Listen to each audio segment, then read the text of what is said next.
Hello friends. Did you know nearly 80% of those who watch my videos aren't subscribed? If you enjoy these stories, please hit that subscribe button and leave a like. It really helps. Thank you for being here. By the way, where are you watching from? Let me know in the comments.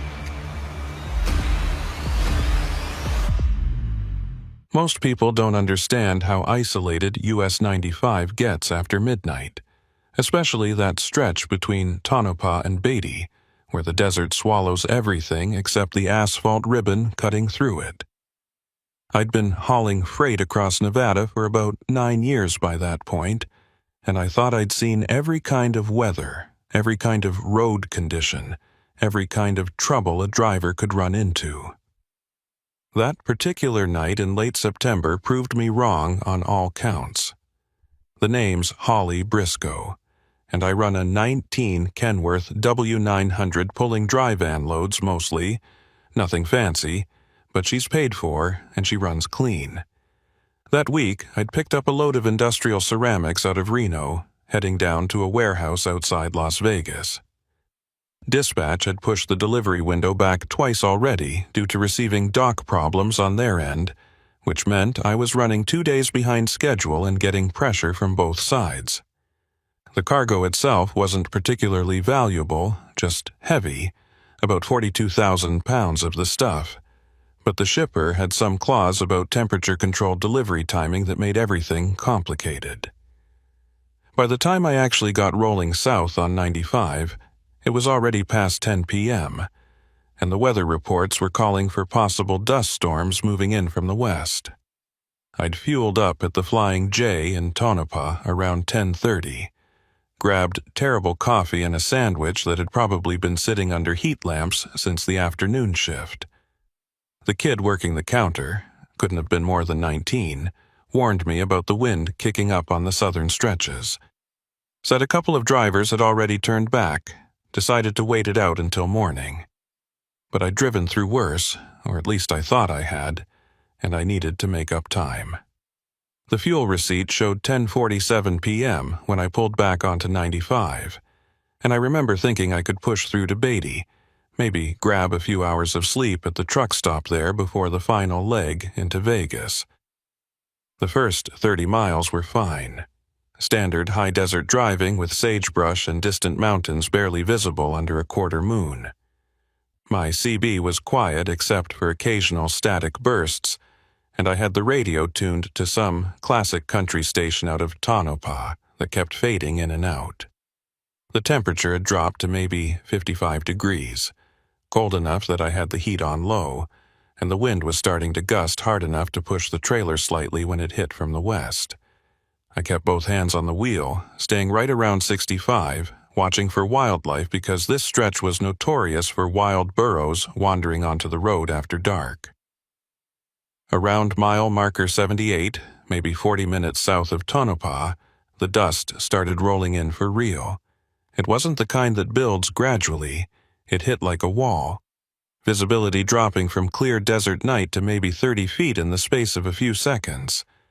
I immediately dropped my speed to 40, flipped on the hazards, and tightened my grip on the wheel.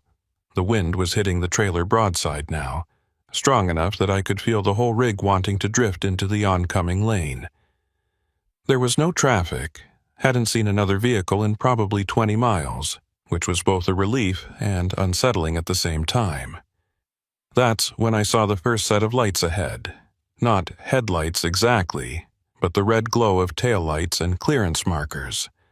Another semi parked on the shoulder with hazards flashing. My initial thought was breakdown, or maybe another driver waiting out the dust storm, which would have been the smart play. As I got closer, maybe 200 yards out, I could make out the shape of a Peterbilt conventional. Looked like a 389 model, dark-colored, pulling a standard 53-foot dry van. The truck was angled slightly, nose pointing toward the highway like it had pulled off in a hurry. I started to ease toward the left lane to give them room, standard courtesy, when I noticed something that made my chest tighten. There were 2 more trucks parked behind the first one, also with hazards on, also angled the same way. 3 semis in a row, all stopped on the shoulder of one of the loneliest highways in Nevada during a dust storm. That wasn't normal trucker behavior. When you stop for weather, you spread out, give each other space. You don't bunch up like that unless you're coordinating something. I grabbed my CB mic, switching to channel 19. "Southbound trucks at mile 78, this is a northbound Kenworth. You guys need assistance?" Nothing but static. I tried channel 9, the emergency frequency. Same result. But I could see my radio was working fine because the power light was on and the squelch was set right. They either weren't monitoring or weren't responding, and both possibilities bothered me. As I drew even with the first truck, maybe 50 feet of separation, I got a better look at the setup. All three rigs were identical. Same make and model Peterbilts, same dark paint that looked black, or maybe deep blue in my headlights, same style of trailers. No company logos visible. No DOT numbers that I could make out through the dust. Nothing identifying at all. The cabs were dark, no interior lights, but I could see silhouettes of drivers still sitting behind the wheels. That's when the first truck's engine fired up.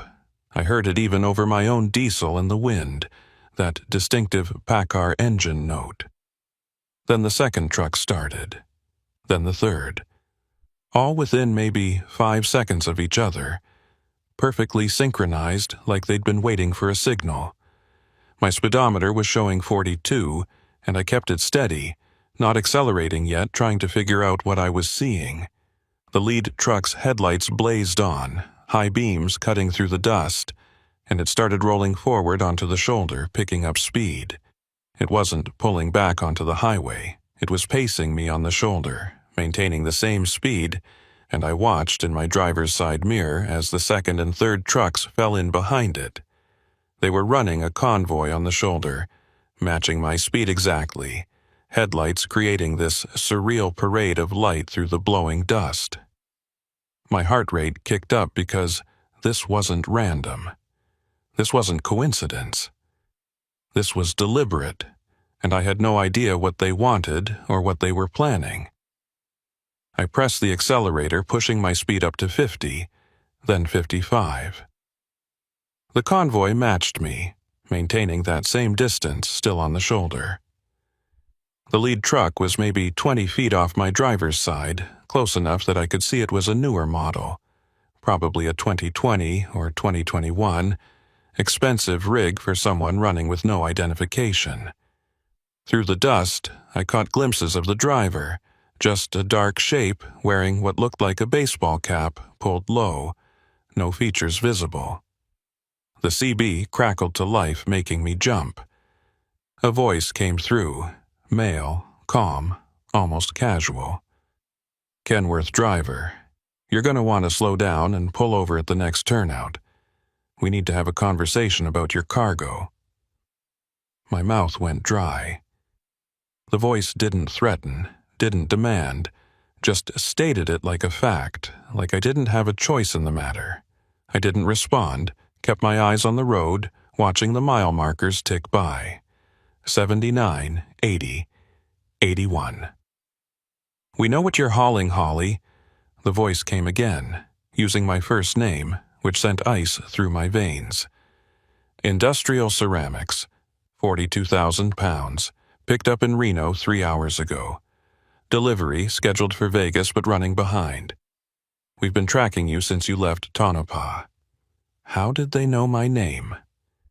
How did they know my cargo details? That information should have been secure, locked in the shipping manifest that only dispatch and the receiving warehouse had access to. The convoy was still pacing me, and now I noticed something else that made my situation worse. About a quarter mile ahead, I could see lights, not moving lights, but stationary ones positioned across both lanes. As I got closer, fighting the urge to slam on the brakes or floor it, I realized what I was looking at. 2 more trucks, parked nose to nose across the highway, completely blocking both lanes with just enough gap between them that I couldn't squeeze through. They'd set up a roadblock, and the convoy behind me was making sure I couldn't reverse or turn around. The dust was getting worse, wind hammering the trailer so hard I could feel the whole rig shuddering, and I was rapidly running out of road before I'd hit that blockade. The CB crackled again. "Last chance, Holly. Pull over now and we'll keep this simple. Nobody gets hurt. We just need to transfer some items from your trailer to ours. Insurance claim will cover your losses and you drive away. Or you can make this difficult, and trust me, you don't want to see how that plays out." I was doing the math in my head. The blockade was maybe 500 feet ahead now. The convoy was still pacing me on the shoulder. The shoulder itself was gravel and hard pack, but beyond that was desert, rocks, and sagebrush and arroyos that would tear my rig apart if I tried to go off-road. My only options seemed to be stop and deal with whatever these people had planned, or ram the blockade and hope my truck was stronger than theirs. Then I saw it, barely visible through the dust on my right side. An old ranch access road, just 2 dirt tracks leading off into the darkness, probably hadn't been maintained in years. It was my only shot, and I had maybe 10 seconds to decide if I was going to take it. I didn't signal, didn't tap the brakes, just cranked the wheel hard right, and felt every one of those 42,000 pounds shift as the rig lurched off the pavement. The transition from asphalt to dirt was violent, the cab bucking like I'd hit a curb, and I heard something in the trailer shift and crash against the walls. The ranch road, if you could even call it that, was barely wider than my truck. 2 ruts worn into hard desert pan, with a ridge of dead grass and rocks between them scraping against my undercarriage. The headlights showed nothing but darkness and blowing dust ahead. No idea where this road led, or if it would dead end into a wash or canyon that I couldn't see until it was too late. In my mirrors, I caught the convoy's reaction. The lead truck's brake lights flared red, and I could see it swerving, trying to follow me onto the access road but having to slow down because of the angle. The blockade trucks ahead on the highway had already started moving, turning to pursue. But I'd bought myself maybe 30 seconds of distance. The CB exploded with voices now, multiple people shouting coordinates and directions. "He's eastbound on the old Ralston Ranch Road. Cut him off at the junction. Get the Suburban around through Crescent Valley." They had more vehicles than just the trucks. They had this whole operation mapped out with chase cars and alternate routes, and I was heading deeper into their trap without any clue where I was going.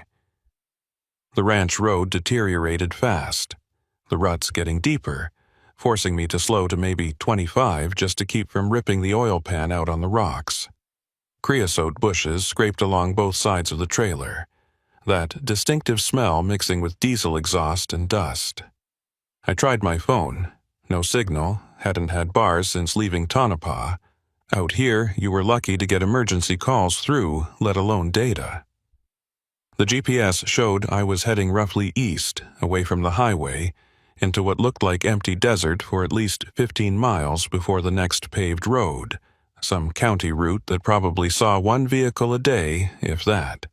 Behind me, I could see headlights, at least 3 sets, bouncing through the dust as they followed.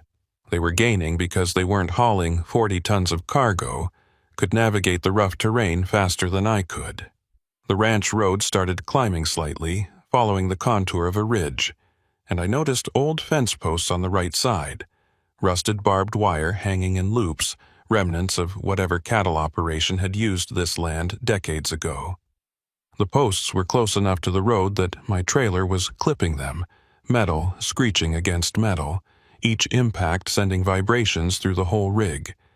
Then the road forked, no signs, just 2 equally bad options splitting off into different directions of darkness.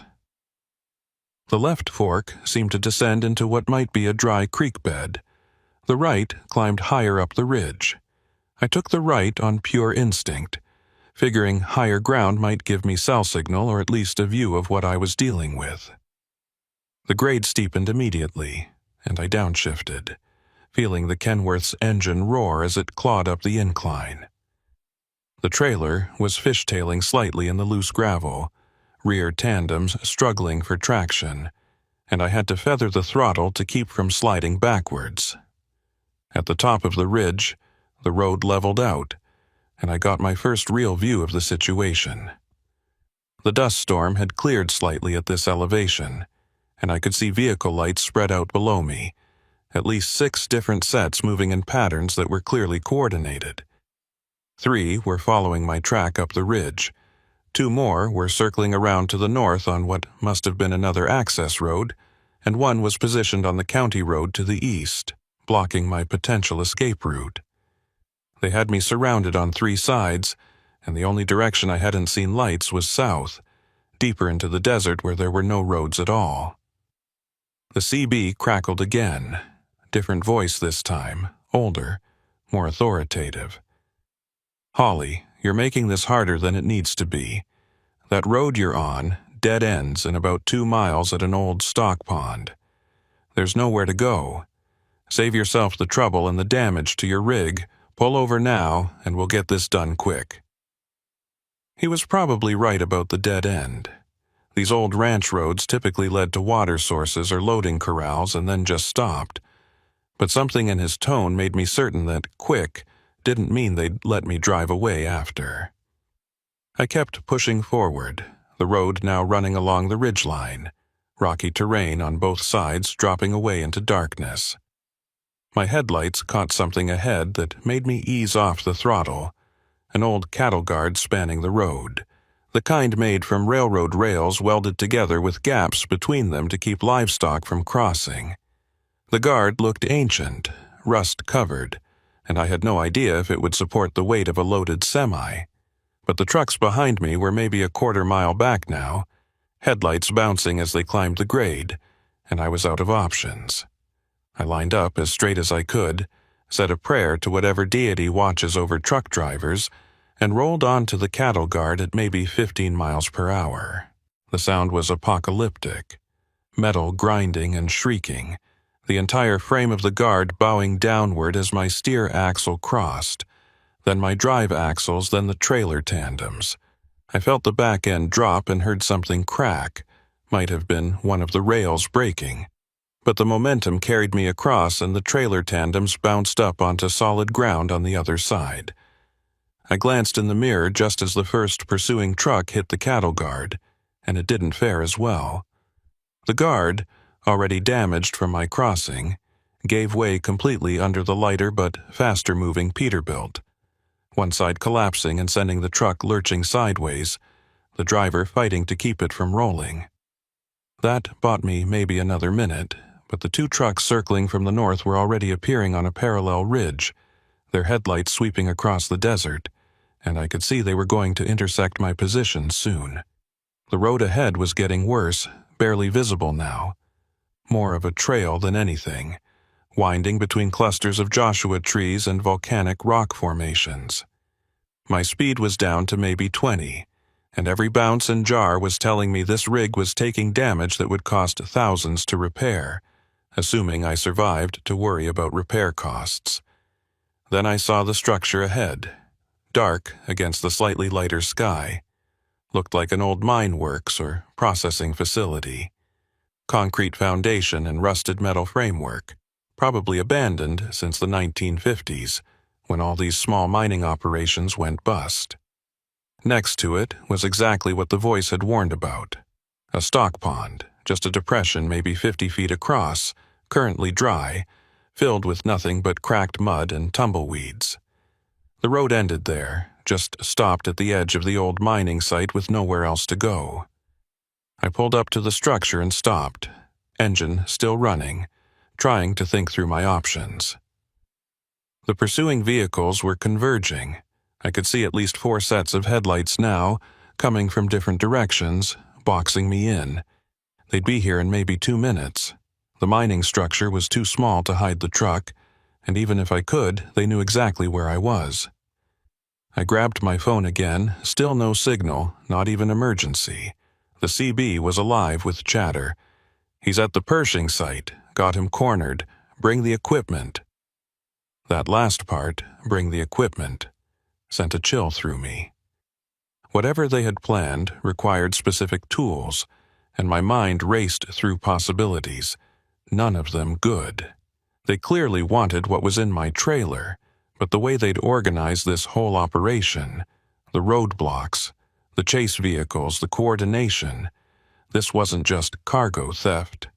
This was professional, practiced, and they'd done it before. I looked at the mining structure again, really studied it this time. The concrete foundation had openings, probably where conveyor belts had run ore from the mine shaft to processing equipment. Some of the openings were big enough to drive a pickup truck through, and the structure itself seemed to be built into the hillside, might have tunnels or shafts behind it.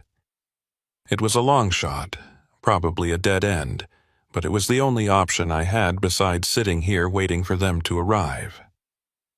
I put the Kenworth in gear and started maneuvering toward the largest opening, a concrete arch maybe 12 feet high and 10 feet wide. The approach was rough, chunks of broken concrete and rusted rebar scattered everywhere, but I took it slow, feeling the tires crunch over debris. The opening led into what looked like a loading bay, concrete floor mostly intact, walls on 3 sides and darkness beyond where the roof had partially collapsed. I pulled in as far as I could, maybe 30 feet, until the trailer was completely inside and my cab was just barely sheltered by what remained of the roof structure. I killed the lights but left the engine running, sitting in darkness listening to the diesel idle and my own heartbeat pounding in my ears. Through the gaps in the collapsed roof, I could see the headlights approaching, 3 vehicles pulling up to the stock pond area, stopping in a semicircle. Doors opened, figures emerged, 5 men that I could count, all wearing dark clothing. One of them carrying what looked like a heavy-duty bolt cutter, another holding some kind of electronic device, maybe a tablet or scanner. They spotted my truck immediately, no way to hide a 72-foot-long rig, even in the shadows of the structure. One of them pointed, said something I couldn't hear over my engine, and they started walking toward the opening where I'd entered. I watched them approach through my side mirror, trying to figure out if I was trapped or if there was any play left. That's when I noticed something in my passenger mirror, a faint reflection from deeper in the structure behind me, like there might be another opening on the far side, a way through or at least a larger space where the mine shaft itself began. The men were maybe 40 feet from my truck now, spreading out, the one with the bolt cutters heading for my trailer doors while 2 others approached my cab from both sides. The one with the tablet hung back, standing in the headlights of their vehicles, studying his screen. I made a decision that was probably stupid, but felt like my only move. I slammed the transmission into reverse and hit the accelerator. The Kenworth lurched backward, trailer tandems screeching against the concrete floor, and I had maybe 10 feet of clearance before I'd hit whatever was behind me. The men scattered, diving out of the way, and I heard one of them shouting into a radio. I craned my neck, looking through the sleeper berth window trying to see what I was backing into, and caught a glimpse of another opening, wider than I'd hoped, leading into a larger chamber that might have been the main processing area or the mine entrance itself. The trailer cleared the first opening and plunged into total darkness behind me. I was reversing blind now, just hoping I didn't hit a wall or drop into a shaft. The backup alarm was blaring, echoing off unseen walls, and I felt the grade change, sloping downward slightly. Then the trailer jerked to a stop. I'd hit something. But when I looked in the mirror, I realized it wasn't a wall.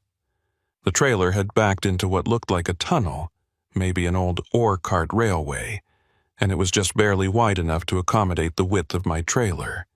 I couldn't go any further back, but I also couldn't pull forward without running over the men who were now recovering from their dive and getting back to their feet. I was stuck, pinned in this concrete structure with no good options, and people who clearly didn't have my best interests in mind closing in from the front. The one with the tablet was talking into his radio again, and within seconds I heard more engines approaching. The chase vehicles that had been cut off by the collapsed cattle guard had found another route and were arriving now. The voice on the CB came through one more time. "Holly, you've got about 30 seconds before we come in there and pull you out. Last chance to do this the easy way." I sat there in the darkness of that mining structure, engine idling, watching 5 men position themselves around the entrance while more headlights appeared in the distance. My hands were shaking on the wheel, not from fear exactly, but from the adrenaline dump of the last 20 minutes. I'd been in tight spots before, blown tires on mountain passes, black ice near Donner Summit, even a brake failure coming down the grapevine. But those were mechanical problems with mechanical solutions. This was different. These were people with a plan, and I was the obstacle they needed to remove. I grabbed the CB mic, keyed it, and spoke for the first time since this whole thing started. "You want to tell me what's really in my trailer? Because I loaded industrial ceramics in Reno, standard freight, nothing worth this kind of effort." The response came back almost immediately, that same authoritative voice from before. "You don't need to know what's in there, Holly. You just need to understand that your company uses your trucks for special deliveries sometimes. Deliveries the regular drivers don't know about. You picked up the wrong load, and now we need to correct that mistake." That statement hit me like cold water. Special deliveries. My company, Silver State Freight, had been running routes across Nevada for 30 years. Family-owned operation, always seemed legitimate. But I'd heard rumors, every trucker has, about companies that moved other things besides what was on the manifest. Drugs, weapons, cash, anything that needed to disappear into the transportation network. I'd always figured Silver State was clean, but now I was wondering if I'd been the clean face for dirty work all along.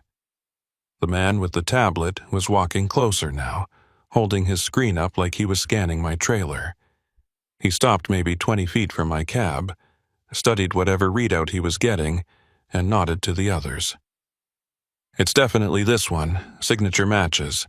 Get the doors open and verify the interior load." 2 men moved toward the back of my trailer, the one with bolt cutters already working on my seal lock. I heard the metal snap, then the sound of the trailer doors swinging open. There was silence for maybe 10 seconds. Then one of them shouted, "It's here! Same configuration as the manifest photo. 3rd pallet from the front." 3rd pallet. I thought about my load, how it had been arranged at the warehouse. The ceramics were packed on standard wooden pallets, shrink-wrapped. Nothing remarkable about any of them. But the 3rd pallet, I remembered now, had been loaded last, after the warehouse supervisor had made a phone call and stepped away for 15 minutes. When he came back, a forklift operator I didn't recognize brought that final pallet out, and the supervisor personally verified its position in the trailer before sealing the doors.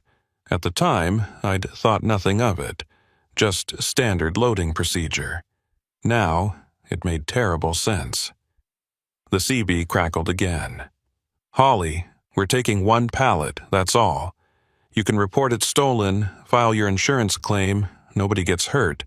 You drive back to Vegas with the rest of your load, tell them you got hijacked on 95, and everyone moves on." He made it sound reasonable, almost friendly, like this was just business. But I'd seen their faces, or at least the shapes of them in the headlights. I'd heard their voices on the CB. They couldn't let me go knowing what I knew, even if I didn't fully understand what I knew. I watched in my mirrors as they started working on extracting the pallet. One of them had backed a pickup truck, looked like a heavy-duty Ram 3500, up to my trailer doors. They were using a portable hydraulic lift, the kind landscapers use to lower the pallet from my trailer bed to the pickups. Professional equipment, professional execution. These weren't amateur thieves. The whole operation was taking maybe 5 minutes, and I could see the pallet now as they maneuvered it. Same shrink-wrapped ceramics as the others, nothing visibly different about it. Then I saw what made it special. As they tilted the pallet to get it onto the lift, one corner of the shrink wrap tore slightly, and I caught a glimpse of what was underneath the top layer of ceramic boxes. Metal cases, the kind with foam inserts, the kind used for transporting sensitive equipment or materials that needed serious protection. The ceramics were just camouflage, dead weight to make the load look legitimate. Whatever was in those metal cases was what this whole chase had been about. The man with the tablet was still standing near my cab, and I made a decision that might have been stupid or might have been survival instinct. I grabbed out my phone, made sure the camera was pointed at him through the windshield, and took 3 quick photos with the flash on. The sudden bright light in the darkness made him spin around, and his expression went from professional calm to pure rage in an instant. He started running toward my door, shouting something to the others, and I knew I'd just escalated the situation beyond any chance of walking away. I slammed the Kenworth into drive and punched the accelerator, the truck lurching forward out of the mining structure. The men around my trailer scattered again, and I heard the portable lift crash to the ground as they abandoned the pallet to get clear. My path forward was blocked by their vehicles, 3 trucks and 2 SUVs parked in a semicircle, but I aimed for the gap between 2 of them, a space maybe 2 feet wider than my truck.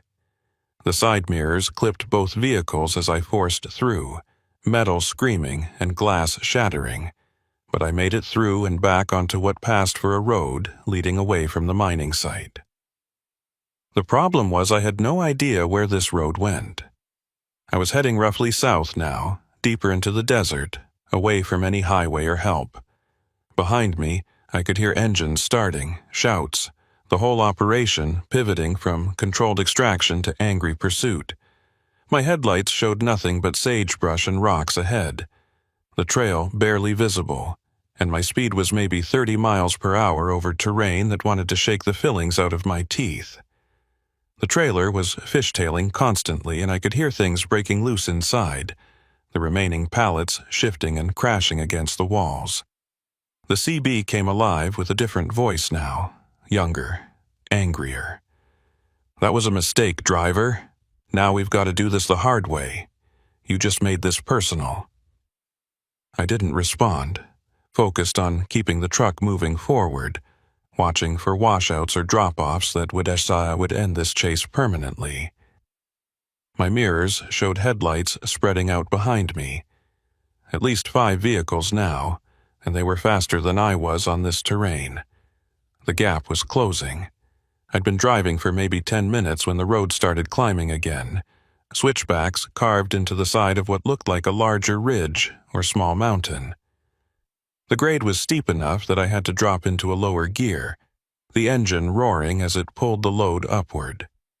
The pursuing vehicles were gaining fast on the switchbacks, their lighter weight and higher horsepower letting them take the turns at speeds I couldn't match. I watched the lead vehicle, one of the Peterbilts, come around a turn maybe 200 yards behind me, and I knew I had maybe another minute before they caught up. That's when I saw the turnout ahead, just a wide spot on the uphill side of the road, probably used by maintenance crews or rangers back when this area was more active. It gave me an idea, probably a terrible one, but I was out of good options. I pulled into the turnout, angling the truck so the trailer was blocking most of the road, then jumped out of the cab with my phone and my pocket knife, the only things I had that might be useful. The pursuing vehicles were coming up the switchback now, the lead Peterbilt maybe 30 seconds away. I ran to my trailer, found the airline connections, and used the knife to cut through the glad hand air lines that controlled the trailer brakes. The hiss of escaping air was loud in the night silence, and I felt the trailer settle slightly as the brake pressure released. Then I disconnected the electrical line and the 5th wheel release handle, pulling the pin that connected trailer to tractor. The trailer sat there, still blocking the road but no longer attached to my truck. I sprinted back to the cab, climbed in, and drove forward, leaving the loaded trailer behind as a 53-foot, 40,000-pound roadblock. I watched in the mirror as the lead Peterbilt came around the final turn and hit its brakes hard, realizing too late that the road was completely blocked. The truck stopped maybe 10 feet from my abandoned trailer, and the vehicles behind it started stacking up, unable to get past on the narrow mountain road. I had maybe bought myself 10 minutes, maybe less if they had equipment to move the trailer. But I was now driving a bobtail Kenworth with half a tank of fuel and no real idea where I was going. The road continued climbing, and I followed it because there was no other option, watching my mirrors for signs of pursuit. The grade peaked at what must have been the ridgeline, and suddenly the road started descending the other side, switchbacks even tighter than before.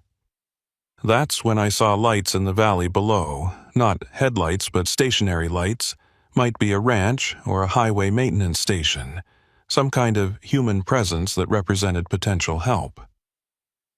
I started down the mountain, going faster than was safe, the bobtail wanting to slide on every turn because there was no trailer weight to help with traction.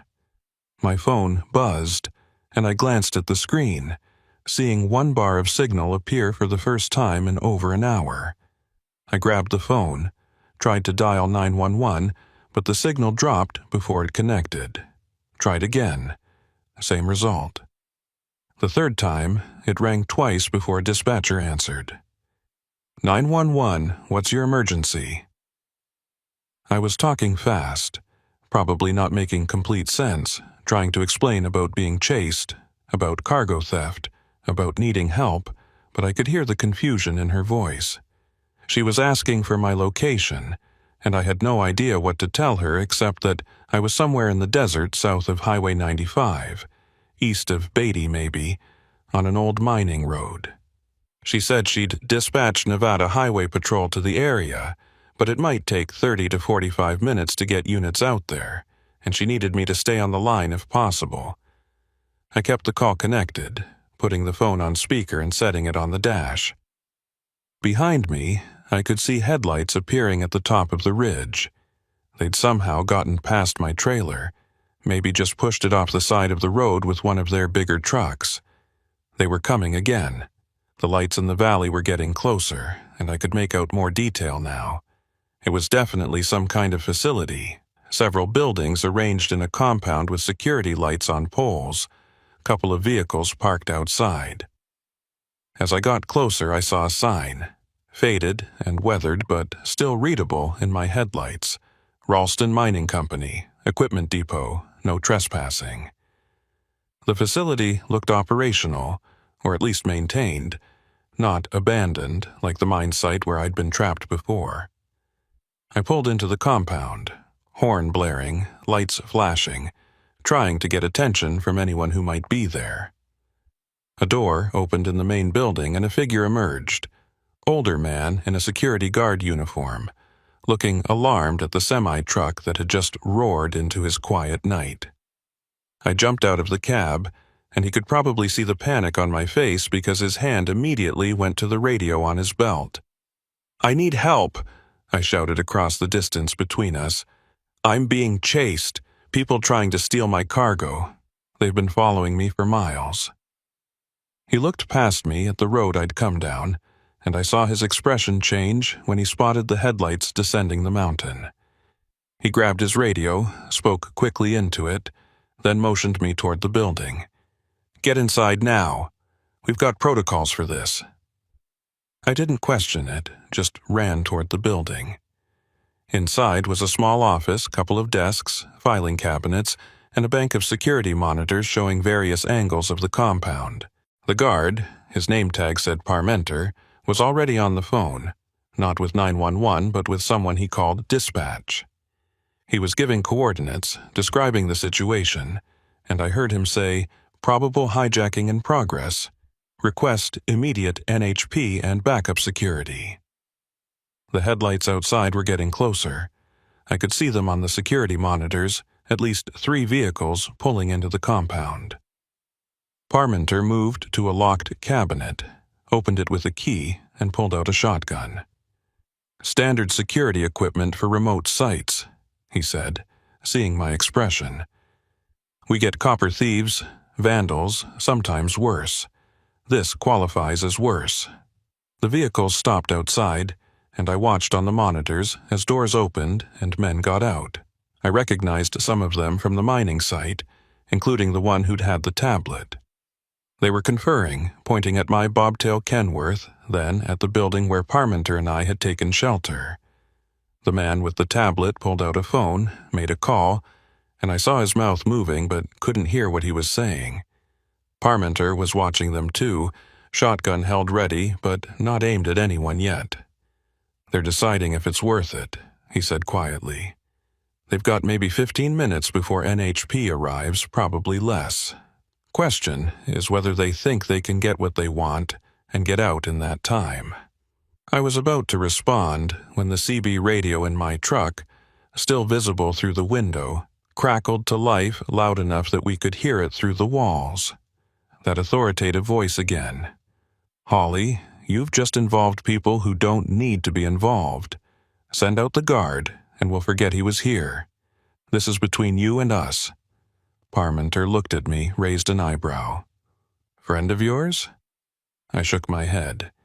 They've been chasing me since Highway 95, tried to set up a roadblock, chased me through the desert. I don't even know what they want anymore. He studied the monitors again, counting the men outside. 6 of them. All look capable. At least 2 are definitely armed. I can see bulges under their jackets. We've got 1 shotgun and a reinforced door. Not great odds, but I've been in worse. That's when I heard the sound that changed everything. Sirens, still distant but getting closer. The distinctive wail of police vehicles responding Code 3. The men outside heard it too. I could see them react on the monitors, heads turning toward the access road. Urgent conversation, checking their phones. The man with the tablet made a decisive gesture, pointing back toward their vehicles, and they started moving. Not running, but walking quickly, the kind of tactical withdrawal that suggested they'd done this before. Within 30 seconds, all 3 vehicles were turning around, heading back up the mountain road they'd come down. I watched them disappear into the darkness, taillights fading, and felt something in my chest unclench slightly. Parmenter kept the shotgun ready, watching the monitors, not relaxing yet. "They'll be back," he said. "Maybe not tonight, maybe not for you specifically, but this kind of operation doesn't just fold because one job went sideways." The sirens got louder, and I saw lights approaching on the access road, not from the mountain but from the west, the direction of actual civilization. 2 Nevada Highway Patrol units pulled into the compound, light bars blazing, and I'd never been so happy to see law enforcement in my life. The officers got out, hands near their weapons, assessing the situation, and Parmenter stepped outside with his hands visible, the shotgun left inside the office. The senior officer, I could see sergeant stripes on his sleeve even from a distance, approached Parmenter first. They seemed to know each other. Probably regular contact between NHP and security at remote facilities. They talked for maybe 2 minutes, Parmenter gesturing toward me, toward my truck, toward the mountain road where the pursuers had vanished. Then the sergeant walked toward the building and I stepped outside to meet him. "You, Holly Briscoe?" he asked, and I nodded, showed him my license and my commercial driver's credentials. He studied them, then looked at me with an expression that was hard to read. "Dispatch said something about a hijacking attempt, convoy of trucks, roadblocks. That accurate?" I started explaining everything, from the dust storm encounter on 95 to the roadblock, to the chase through the desert, abandoning my trailer, the mining site, all of it. He listened without interrupting, taking notes on a small pad, and when I finished, he looked at Parmenter. "You see any of this?" Parmenter nodded toward the monitors. "Got the last part on security cameras. 6 individuals in 3 vehicles appeared to be pursuing this driver, left when they heard your sirens. Vehicles went back up Forest Service Road 347, probably heading for an alternate route out. The sergeant got on his radio, relayed that information, requested additional units to try to intercept. Then he turned back to me. "Your trailer. You said you left it blocking a road up on the ridge?" I confirmed the location as best I could, described the switchback and the turnout. He made another radio call, this time requesting a commercial vehicle recovery team and a cargo inspection unit. "We're going to need to secure that trailer, document everything, and we're definitely going to need to see what's on that third pallet." He said it like he already knew something, like this wasn't a surprise, and I felt that same cold realization from earlier. "You know what this is about, don't you?" I asked.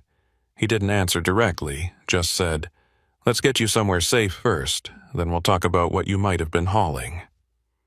The other NHP officer was securing the perimeter, checking the compound, making sure the pursuers hadn't left anyone behind. Parmenter had gone back inside to review his security footage, probably already making copies for the investigation. I stood there next to my bobtail Kenworth, looking at the damage from forcing through the blockade, the scraped paint and dented panels, thinking about how this night was supposed to be a simple run from Reno to Vegas, thinking about how drastically wrong it had gone. The sergeant's radio crackled, and I heard a voice reporting that they'd found my trailer, still blocking the road, doors open, one pallet missing. They were securing the scene and waiting for the inspection unit. He acknowledged, then looked at me again. "Gonna be a long night, Mr. Briscoe. Might want to get comfortable." They set me up in Parmenter's office with terrible coffee and a chair that had seen better decades while the Nevada Highway Patrol coordinated what was turning into a major operation. Through the window, I could see more units arriving, including an unmarked sedan that had "Federal Agent" written all over it. The sergeant, whose name I learned was Merriweather, came back inside around 3 a.m. with a folder under his arm and an expression that told me the simple hijacking story I'd been telling myself was about to get a lot more complicated. Merriweather sat down across from me, opened the folder, and slid a photograph across the desk. It showed the third pallet from my trailer, the shrink wrap cut away, revealing what I'd glimpsed earlier. Metal cases, military grade from the look of them, stamped with alphanumeric codes I didn't recognize. "You want to tell me what you know about these?" he asked, his tone neutral, but his eyes watching my reaction carefully. I spread my hands. Honestly, nothing. My manifest said industrial ceramics, 42,000 pounds total, standard commercial freight from a Reno warehouse to a Vegas distribution center. I loaded exactly what the paperwork said. He studied me for a long moment, probably running through whatever training he'd had on reading people, determining if I was lying or genuinely ignorant. Whatever he saw must have satisfied him because he nodded slightly and pulled out another document. "Your company, Silver State Freight, has been flagged by federal authorities for about 8 months now. Not the company itself necessarily, but certain shipments, certain routes, certain timing patterns that didn't add up. Your load tonight was one of 3 being monitored." That statement hit me like a gut punch. 8 months of investigation, and I'd been driving right through the middle of it, completely oblivious. "What's in the cases?" I asked, though part of me wasn't sure I wanted to know. Merriweather glanced toward the door, making sure we were alone, then lowered his voice slightly. "Preliminary field testing suggests lithium compounds, rare earth elements, materials used in advanced battery production, and certain types of electronics manufacturing. Not illegal to transport necessarily, but these specific compounds are export controlled, especially in these quantities and without proper documentation." I was trying to process what that meant, connecting dots I didn't even know existed. So someone was using my company to smuggle restricted materials? Where were they actually going? Merriweather flipped through more pages in his folder. "That's the interesting part, the Vegas distribution center you were headed to. Legitimate business. Been operating for 15 years. completely clean. But we've tracked 3 previous loads that never made it there. They got hijacked en route, just like what almost happened to you tonight, except those drivers cooperated, or didn't survive to report accurately. The temperature in the room seemed to drop about 10 degrees. "What happened to those drivers?" I asked, my voice sounding hollow even to my own ears. Merriweather's expression darkened. "One's still missing, presumed dead. One was found in the desert 3 weeks later, dehydrated, confused, claiming he couldn't remember anything after stopping for what he thought was a highway patrol vehicle. The 3rd driver reported the hijacking immediately, helped us start piecing this together, but he quit trucking entirely afterward, relocated to another state." I thought about how close I'd come to being another statistic in that folder, another driver who vanished or emerged broken from the Nevada desert. The people chasing me tonight, they knew about the special cargo. They had equipment, coordination, inside information. This wasn't just opportunistic theft. Merriweather nodded. "We've been trying to identify the organization for months. Your encounter tonight, the photos you took, the pursuit route, it's more evidence than we've collected in all the previous incidents combined. That's why the federal agent is here. This goes beyond state jurisdiction now." As if on cue, there was a knock on the door, and a woman entered, mid-40s, dark suit, federal credentials already in her hand. "Mr. Briscoe, I'm Special Agent Keller, FBI. I need to ask you some detailed questions about tonight's events and about your employment with Silver State Freight." She didn't sit down, just stood there with a recorder in her other hand, and I realized this wasn't going to be a casual conversation. For the next 2 hours, I went through everything again, but this time with a level of detail I hadn't even known I'd observed. Agent Keller wanted descriptions of every vehicle, every person, every word spoken on the CB, the exact location of every turn I'd made through the desert. She was particularly interested in the man with the tablet, the one I'd photographed, and she had me go through my phone's photos with enhancement software, zooming in on reflections in my windshield, background details, anything that might provide identification. One image, enhanced and adjusted, showed a partial license plate on one of the Peterbilts, Nevada commercial plates, and I watched Keller immediately send it to someone via encrypted message. Another photo caught the tablet screen itself, and while I couldn't read what was on it, Keller seemed to recognize the interface. "That's tracking software," she said, more to herself than to me. "Military-grade GPS monitoring, the kind that costs 6 figures and requires security clearance to purchase legally. These people have serious resources and serious connections." The reality of what I'd stumbled into was becoming clearer and more terrifying. This wasn't just cargo theft, it was industrial espionage or worse, potentially materials heading to foreign buyers who shouldn't have access to American-controlled compounds. I'd been the unwitting mule, and the hijackers had been the retrieval team, working for someone who'd set up the whole shell game with my company as the cover. Dawn was breaking when Keller finally shut off her recorder and sat down, looking tired but somehow energized by what we'd uncovered. "Mr. Briscoe, you did everything right tonight.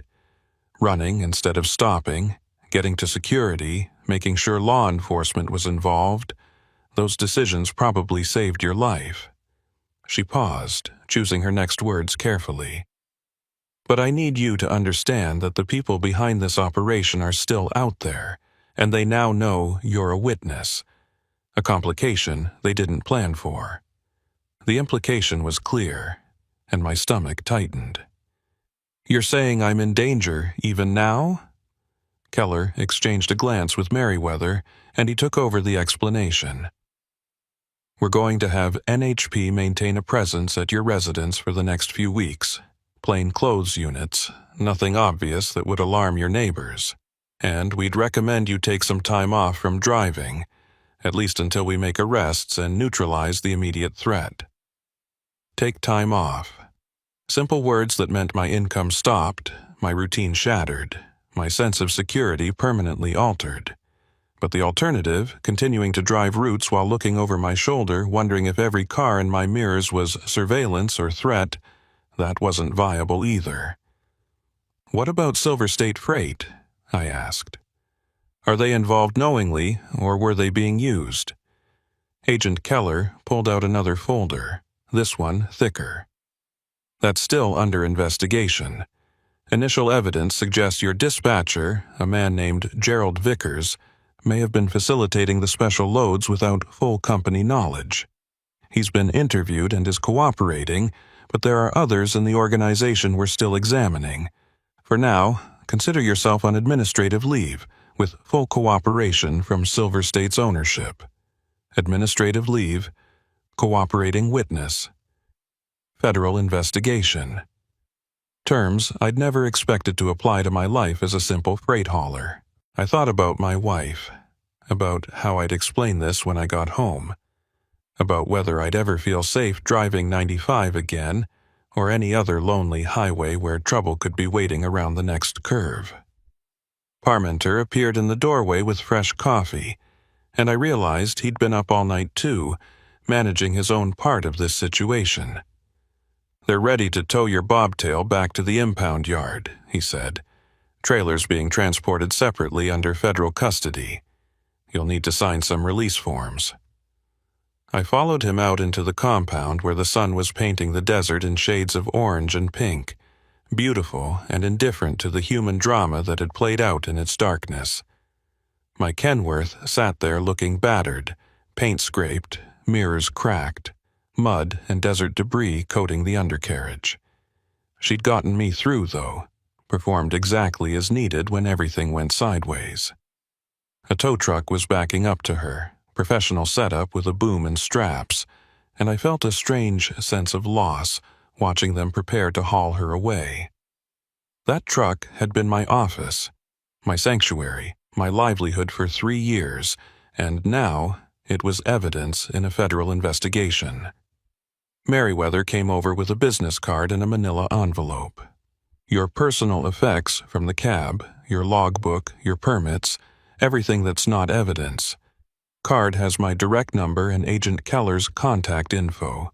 You think of anything else, no matter how small, you call immediately." I took both, the envelope heavier than expected, and realized it contained my life on the road, reduced to a collection of papers and personal items.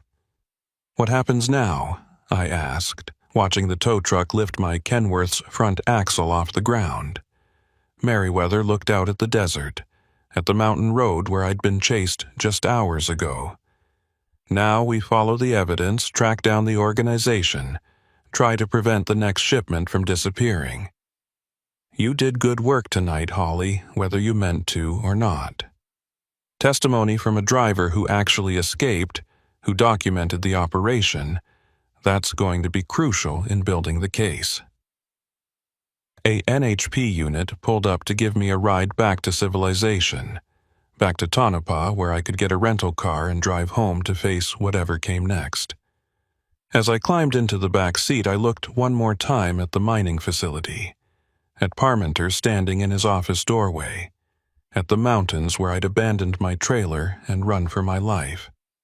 The desert looked peaceful now in the morning light, giving no indication of the violence and desperation it had witnessed in the darkness. The drive back to Tonopah took 45 minutes, the officer making small talk about weather and road conditions, carefully avoiding the topic of what I'd just been through. My phone, silent for hours in the dead zones, suddenly came alive with messages as we hit civilization. My wife, worried because I hadn't checked in. My dispatcher, terse message about situation awareness. 3 calls from numbers I didn't recognize, probably federal investigators or company lawyers.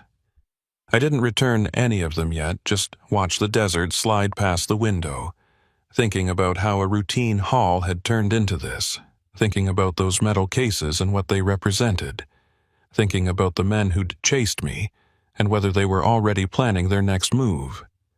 The officer dropped me at a car rental place in Tonopah, handed me another business card, victim services coordinator, and told me someone would be in touch about witness protection protocols if they became necessary. Witness protection. The term hung in the air like a threat or a promise. I couldn't decide which. I rented a basic sedan, something completely unlike my Kenworth, and started the long drive home to Carson City. The radio played country music, traffic reports for roads I wasn't on, and I realized I was checking my mirrors constantly, looking for headlights that matched my speed too perfectly, for vehicles that appeared too often in my peripheral vision. Somewhere near Fallon, I pulled over at a truck stop, not for fuel, but just to sit in the parking lot and watch the normal world go by. Truckers fueling up, families grabbing breakfast, travelers checking maps and planning routes, all of them unaware of the invisible networks of crime and investigation running through the same roads they used. I'd been one of them just yesterday, focused on delivery windows and fuel costs and making it home on time. Now I was something else, a witness, a survivor, someone who knew too much about things I'd never wanted to know.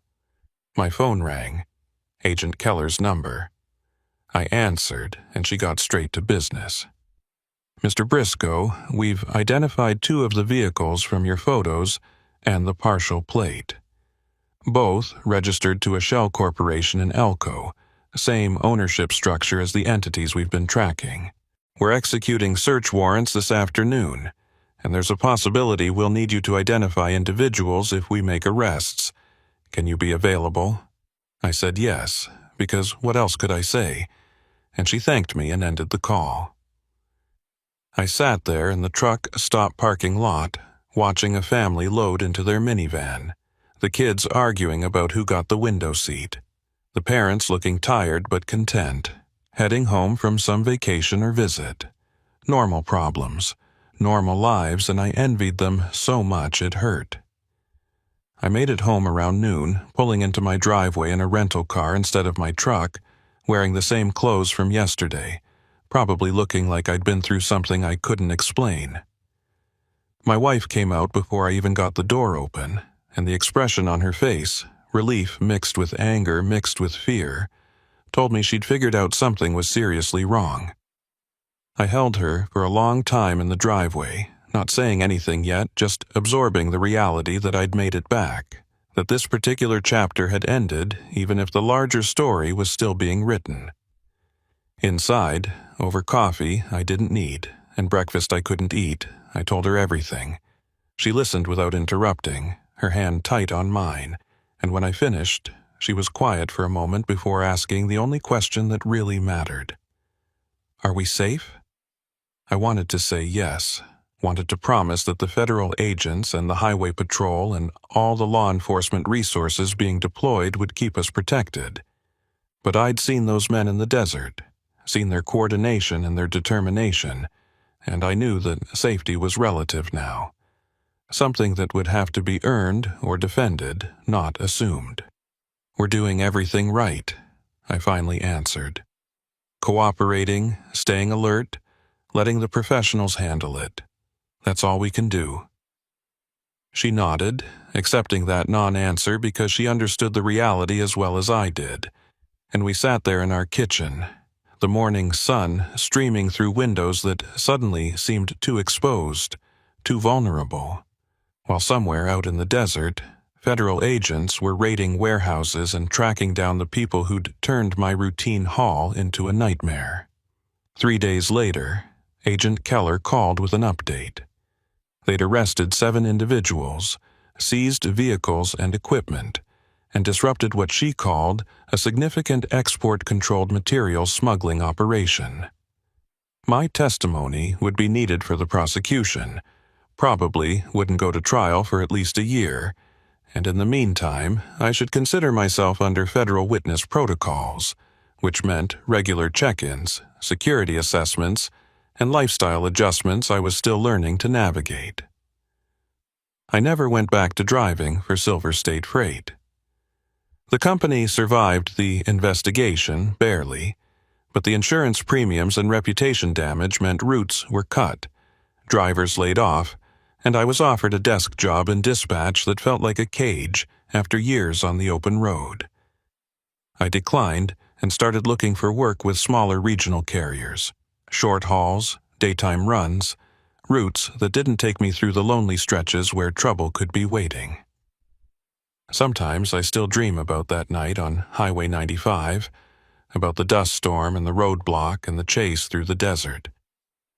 I wake up checking mirrors that aren't there, listening for engine sounds that don't exist, and my wife holds me until the adrenaline fades and I remember I'm home. I'm safe. I survived. But there's a part of me that's still out there on that ridge, watching headlights converge, making split-second decisions that mean the difference between going home and disappearing into the Nevada desert. The truth is, I got lucky. Lucky I noticed the convoy early. Lucky I found that ranch road. Lucky Parmenter was working security that night. Lucky the State Patrol responded when they did. A dozen points where things could have gone differently, where I could have become another statistic in Agent Keller's folder, another driver who didn't make it home. I think about the one who's still missing, wonder if he's out there somewhere in the desert, wonder if his family still hopes, or if they've accepted what probably happened. I drive past the Highway 95 exit sometimes, heading somewhere else, taking longer routes to avoid that stretch between Tonopah and Beatty. I tell myself it's just practical routing, but I know the truth. I'm not ready to face that road again. May never be ready, because some experiences change you in ways you can't undo. The desert looks the same, indifferent and eternal. But I see it differently now, see the danger hiding in the beauty, the isolation that can trap you as easily as protect you. They say trucking is a solitary profession, and it is, but there's a difference between chosen solitude and forced isolation, between the peace of an empty highway and the terror of being hunted on one. I learned that difference in the worst possible way, and it's a lesson I'll carry for the rest of my life. Checking mirrors, watching for patterns, never quite trusting that the road ahead is as simple as it appears. The Sonoran Desert in July is the kind of heat that makes you question every life decision that led you to driving through it, and I'd been questioning mine for about the last 100 miles. My name's Thatcher Voss, and I'd been hauling refrigerated loads across the Southwest for roughly 11 years, mostly produce and perishables out of California heading east. That particular week in mid-July, I was running a load of organic vegetables from Salinas to a distribution hub outside Phoenix, standard reefer haul that I'd done variations of maybe 40 times before. The route was straightforward, I-8 east through Yuma, then north on I-10. Nothing complicated about it except the temperature that was pushing 116 degrees, even after sunset. I'd left Yuma around 7 p.m., planning to drive through the night when it was cooler and traffic was lighter, fuel up in Gila Bend, then push through to Phoenix by morning. My reefer unit had been running perfectly when I did my pre-trip inspection, maintaining a solid 36 degrees for the lettuce and broccoli and whatever else was packed in those crates. The truck itself was a 2018 Freightliner Cascadia with about 380,000 miles on it. Well-maintained, company truck that had never given me serious trouble.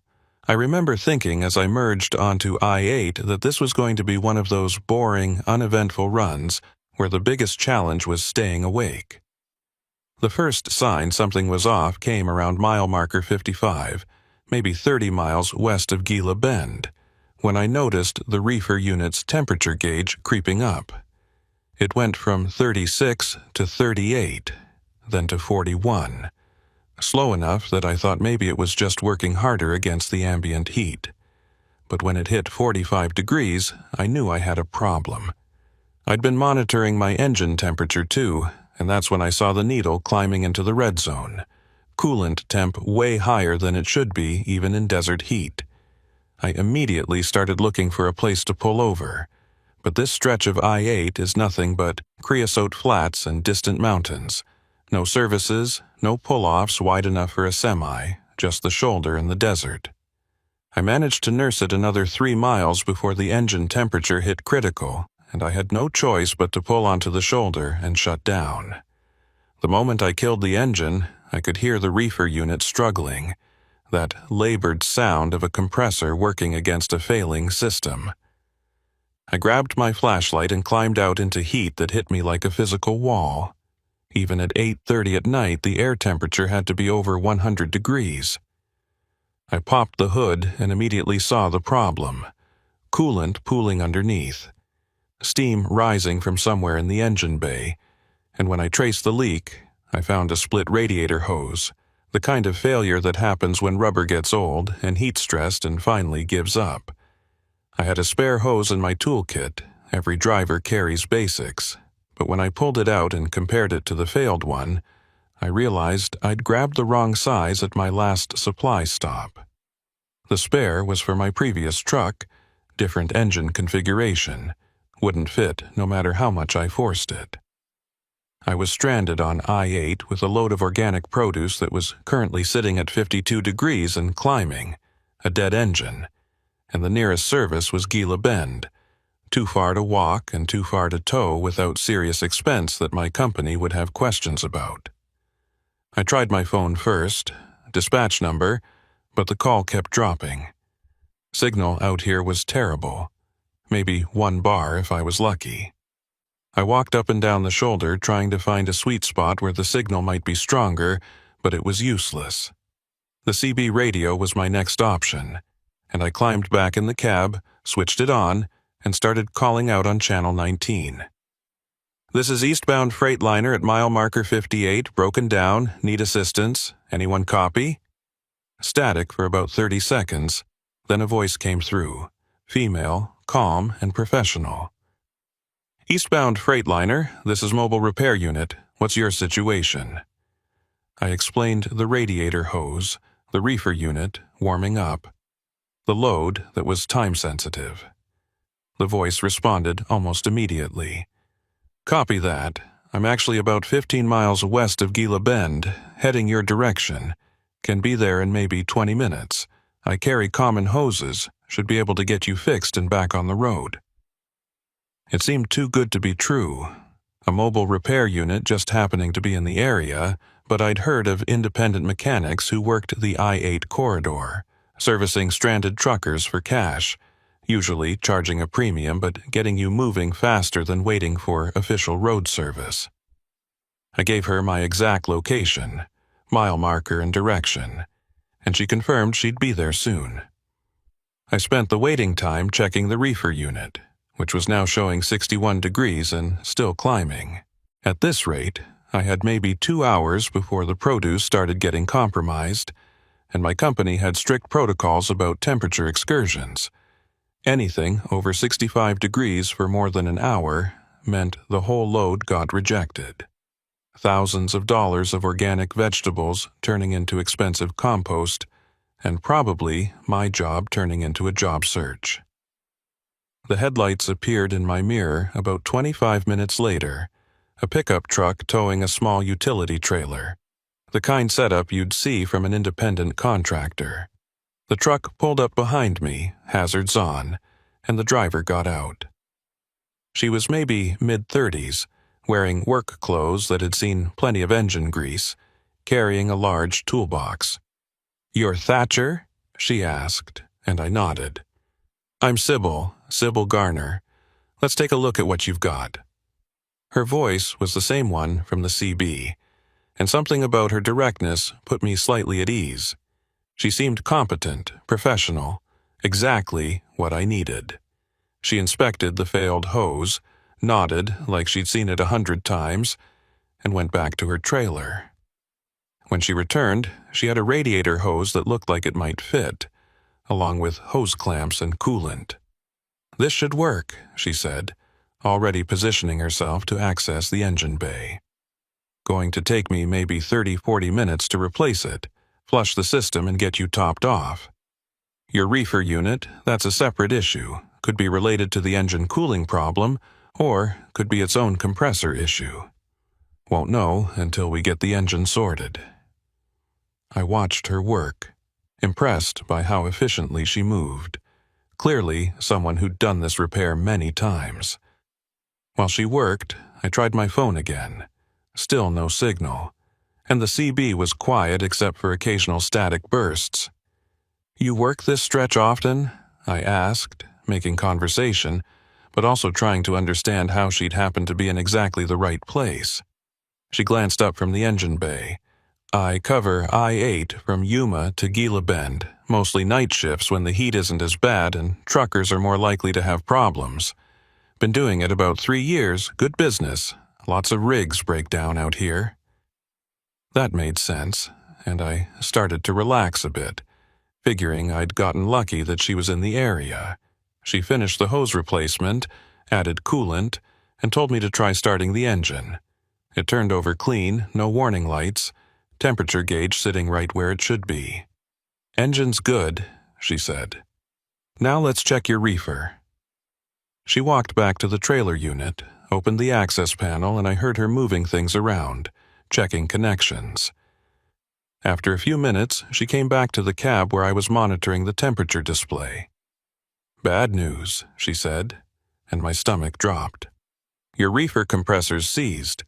Probably overheated when the engine coolant system failed. Heat stress pushed it over the edge.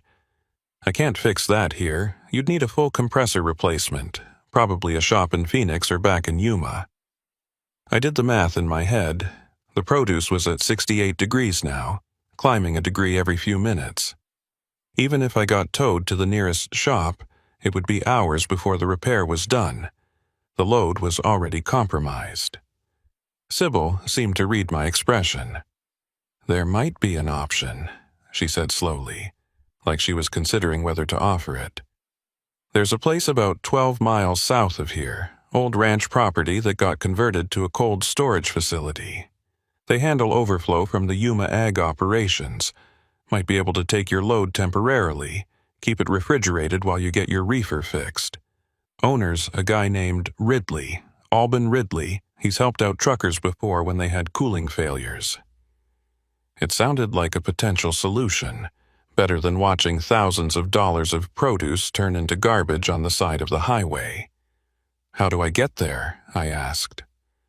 Sybil pulled out a phone, brought up a map, showed me a route that left I-8 at the next exit, then followed a series of county roads and what looked like dirt tracks south into the desert. "It's not on GPS," she said. "Old property. Been there since before digital mapping was a thing. But I can guide you there, make sure you don't get lost. Ridley's usually around at night, keeps the facility running 24/7 during harvest season." I hesitated. Something about leaving the interstate and heading into the desert on unmarked roads felt wrong. But the alternative was explaining to my company why I'd let an entire load spoil when there was a potential solution available. "What's he charge for the storage?" I asked. Sybil shrugged. "Depends on how long you need it. Probably a few $100s a day, but that's better than losing the whole load, right?" The logic made sense, and I was running out of time to make a decision. The temperature gauge showed 72 degrees now, officially in the rejection zone. "All right," I said, "show me how to get there." Sybil nodded, walked back to her pickup. "Follow me, I'll take you right to it. Just stay close, some of these turns are easy to miss in the dark." She climbed into her truck, pulled out around me, and started heading east. I got the Freightliner moving, engine running smooth now, but the reefer unit completely dead. Just a silent box on my chassis holding produce that was slowly cooking in the desert heat. We took the next exit, mile marker 62, and immediately the road quality deteriorated. What started as a paved county road quickly became patched asphalt, then gravel, then hard-packed dirt that my rig could handle, but wasn't ideal for. Sybil's taillights were my only guide, and I kept my distance to about 50 feet, close enough to follow but far enough to avoid her dust cloud. The headlights showed nothing but desert on both sides, saguaro cacti standing like sentinels, creosote bushes, and the occasional palo verde tree. We'd been driving for maybe 15 minutes when I started noticing things that didn't add up. The road we were on was getting narrower, barely wide enough for my truck, and there were no signs, no markers, nothing indicating this was a route to any kind of commercial facility. I tried the CB, calling out to Sybil, "Hey, how much further to this cold storage place?" Her response came back slightly distorted. "Just another few miles. The property's set back from the main roads. Owner likes his privacy." Privacy for a cold storage facility that supposedly handled commercial overflow didn't make much sense, but I'd committed to this route now, and turning around on this narrow track with a 53-foot trailer would be nearly impossible. I kept following, watching the odometer tick off miles, 12 miles from the interstate becoming 15, then 17. The terrain was getting rougher, too, the road climbing slightly into rocky hills, and I had to drop my speed to maybe 15 miles per hour to avoid damaging the suspension. That's when Sybil's brake lights came on, and she pulled to the side of the road. I stopped behind her, put on my parking brake, and watched as she got out of her truck and walked back toward my cab. When she got close enough to see in my headlights, I noticed something that made my chest tighten. She was carrying something in her right hand, partially concealed behind her leg, but the shape was unmistakable even in the shadows. A crowbar, the heavy kind used for forcing things open, and she was gripping it like she knew how to use it. I hit the door lock button, that reassuring thunk of the mechanism engaging, and grabbed my phone. Still no signal. Completely dead out here. Sybil stopped about 10 feet from my cab, and when she spoke, her voice had changed, no longer professional and helpful, now flat and cold. "Thatcher, you're going to want to step out of the truck. We need to have a conversation about your load and about making some adjustments to your delivery schedule." I kept both hands visible on the steering wheel, trying to project calm while my mind raced through options. The crowbar in Sybil's hand caught the reflection of my headlights, and I could see her stance had changed too, weight forward, ready for confrontation. Through the windshield, I spoke loud enough for her to hear. "I'm not opening this door. Whatever you think you're doing, this isn't going to work. My company tracks every truck with GPS. They know exactly where I am." Her laugh was short and bitter. "Your company's GPS shows you pulled off at mile marker 62 due to mechanical failure, which is accurate. And these back roads, they don't exist on most tracking systems, too remote, too old. We've got maybe 2 hours before anyone notices you're not moving toward Gila Bend." She shifted the crowbar to her other hand, casual, like she was just holding a walking stick. "But we're not going to need 2 hours. This can be simple, Thatcher.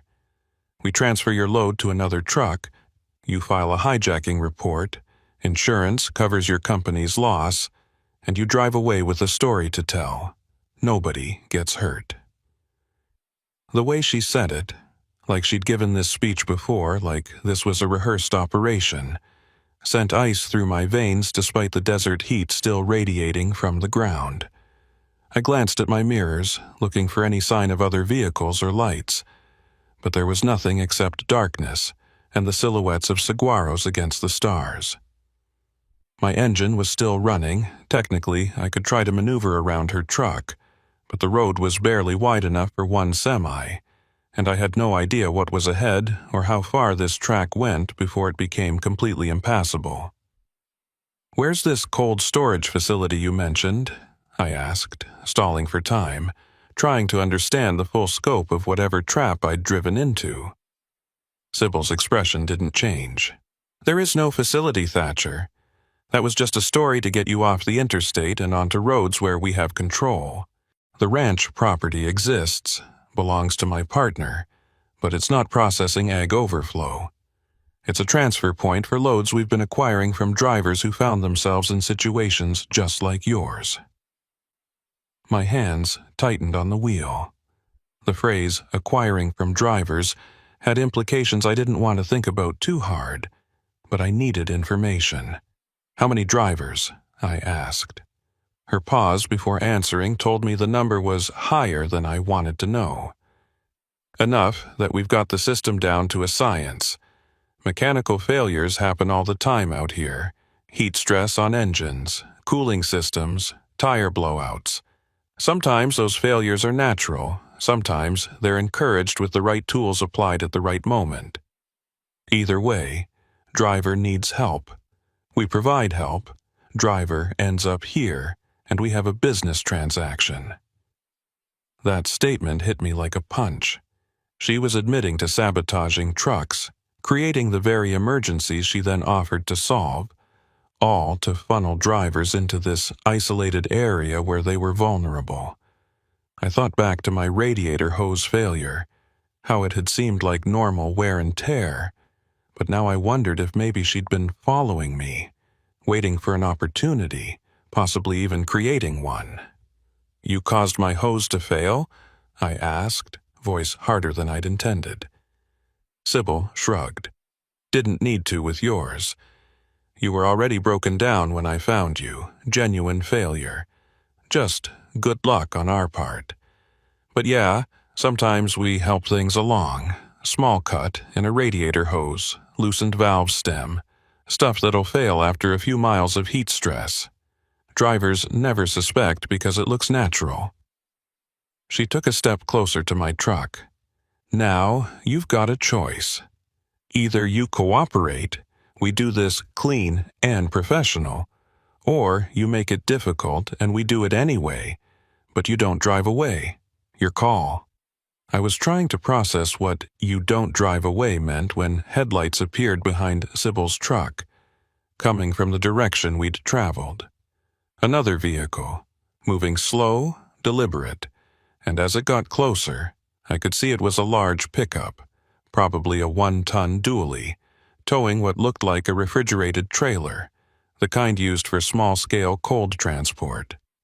The truck pulled up next to Sybil's and a man got out, older than her, maybe late 50s, wearing ranch clothes that looked like they'd seen decades of desert work. He walked up to Sybil, said something I couldn't hear, and she nodded toward my truck. The man looked at me through the windshield, his expression unreadable in the headlight glare, then moved to inspect my trailer, walking around it like a buyer examining livestock. He checked the doors, looked at the reefer unit, spent a solid 2 minutes just studying the setup. When he came back to the front, he stood next to Sybil, and this time when he spoke, his voice was loud enough for me to hear clearly. "Produce load, organic, probably high value based on the packaging I can see through the trailer vents. Temperature's compromised, but not critical yet. We can salvage it, transfer to our unit, have it in a proper cold room within an hour." Sybil nodded. "Thatcher here is considering his options. Thought maybe you could help explain the situation, Alban." So this was Ridley, the ranch owner she'd mentioned, the partner in this operation. Alban Ridley stepped closer to my cab, his manner almost friendly, like we were negotiating a legitimate business deal. "Mr. Voss, I understand this seems concerning, but let me assure you we're not barbarians. We run a simple operation. We acquire loads that are already in distress, loads that would be rejected by their original buyers anyway, due to temperature excursions or delays. We give those loads a second market, sell them to discount distributors. Everyone benefits except the insurance companies, and frankly, they can afford the loss." His rationalization was smooth, practiced, probably the same speech he'd given to however many other drivers had ended up in this exact position.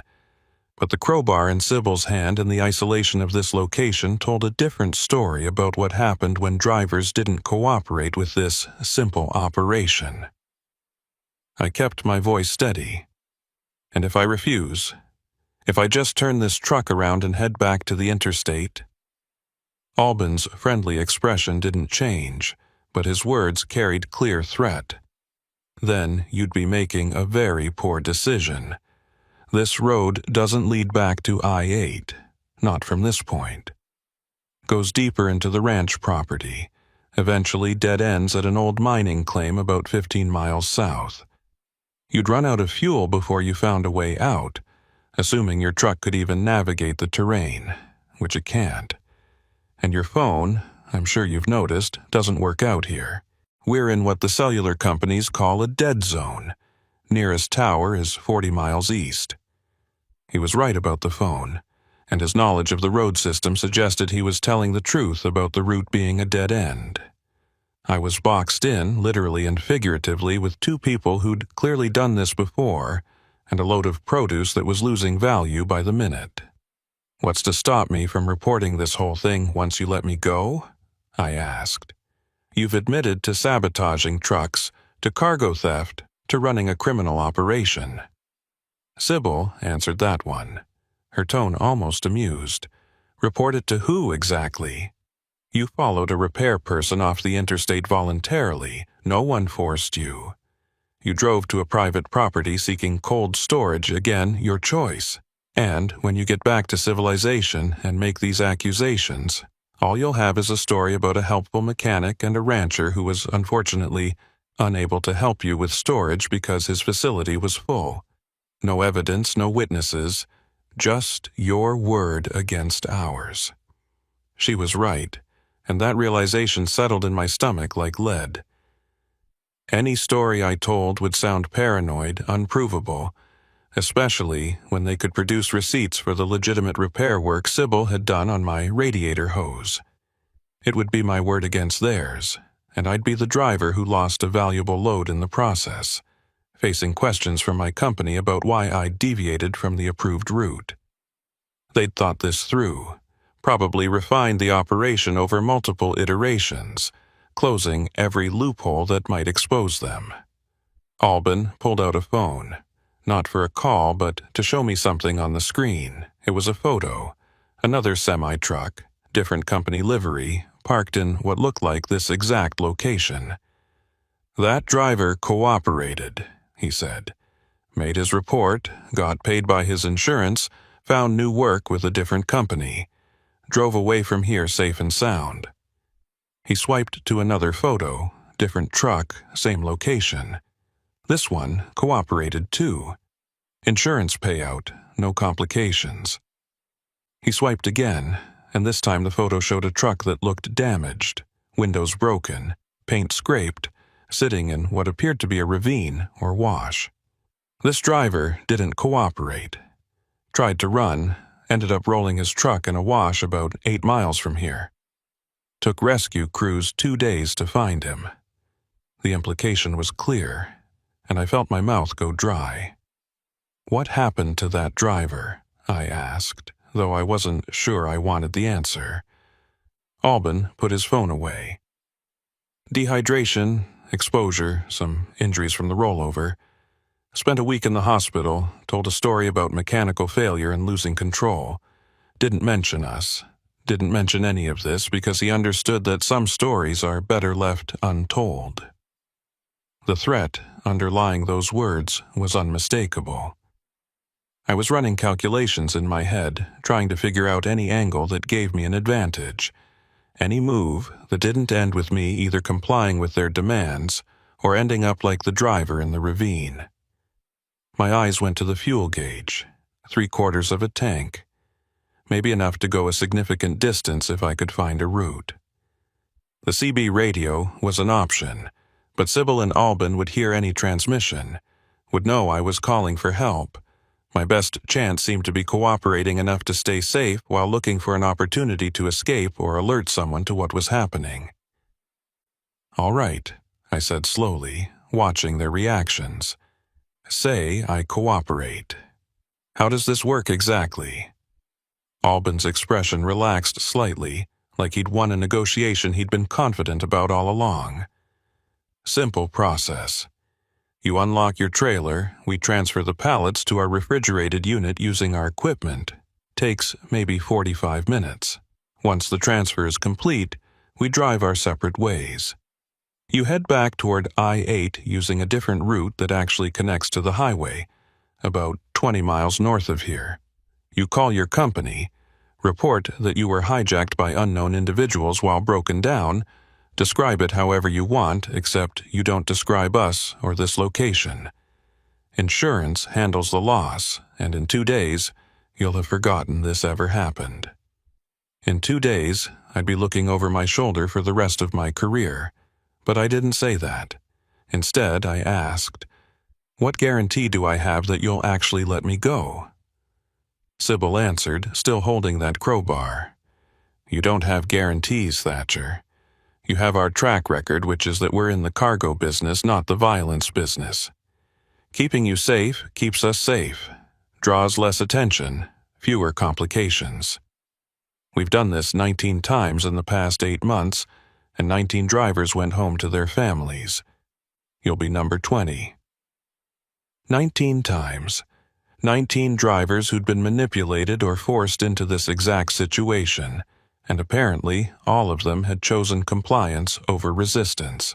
I wondered how many of them still drove these routes, how many had quit or changed careers, how many lay awake at night replaying the decision they'd made on a dark desert road. I also wondered if all 19 had really made it home safely, or if Albin's photos only showed the success stories. My hand moved toward the door lock, hovering over the button, every instinct screaming at me not to give up the one barrier between me and them. But Albin was already moving toward my trailer, pulling out a set of bolt cutters from his truck, clearly prepared to access my cargo with or without my cooperation. If I stayed locked in the cab, they'd just take what they wanted and leave me here, possibly disabled my truck to ensure I couldn't follow or interfere. At least if I played along, I might find an opening, might be able to get information that could be useful later. I unlocked the door and stepped down from the cab, keeping my distance from both of them, positioning myself so I could see both their vehicles and mine, maintaining awareness of my surroundings. The desert night was quiet except for the idle of our engines and the occasional sound of wildlife moving in the creosote bushes. The temperature had dropped to maybe 95 degrees, almost comfortable compared to the daytime heat, but sweat was still running down my back, partly from the climate and partly from the adrenaline coursing through my system. Albin walked to my trailer doors with the bolt cutters, made quick work of my seal, and swung the doors open. Even from 20 feet away, I could smell the produce, that distinctive scent of organic vegetables, and I could see him nodding with satisfaction as he inspected the load. "Quality product," he called back to Sybil. "Should fetch good money through our distributors even with the temperature excursion." He pulled out his phone again, made a call, spoke briefly in terms I couldn't quite hear, then hung up and turned to me. "Transfer crew will be here in 10 minutes. They'll handle the heavy work." Transfer crew. There were more people involved in this operation, probably rotating teams to minimize individual exposure, spreading the risk across multiple participants. This wasn't just Sybil and Albin. This was organized, structured, possibly extending beyond just this one location. I thought about the 19 other drivers, wondered if any of them had tried to map out the full scope of what they'd stumbled into, if any of them had gone to authorities with information that might have been dismissed as uncorroborated. Headlights appeared in the distance again, 2 sets this time, approaching from the south, from deeper in the ranch property.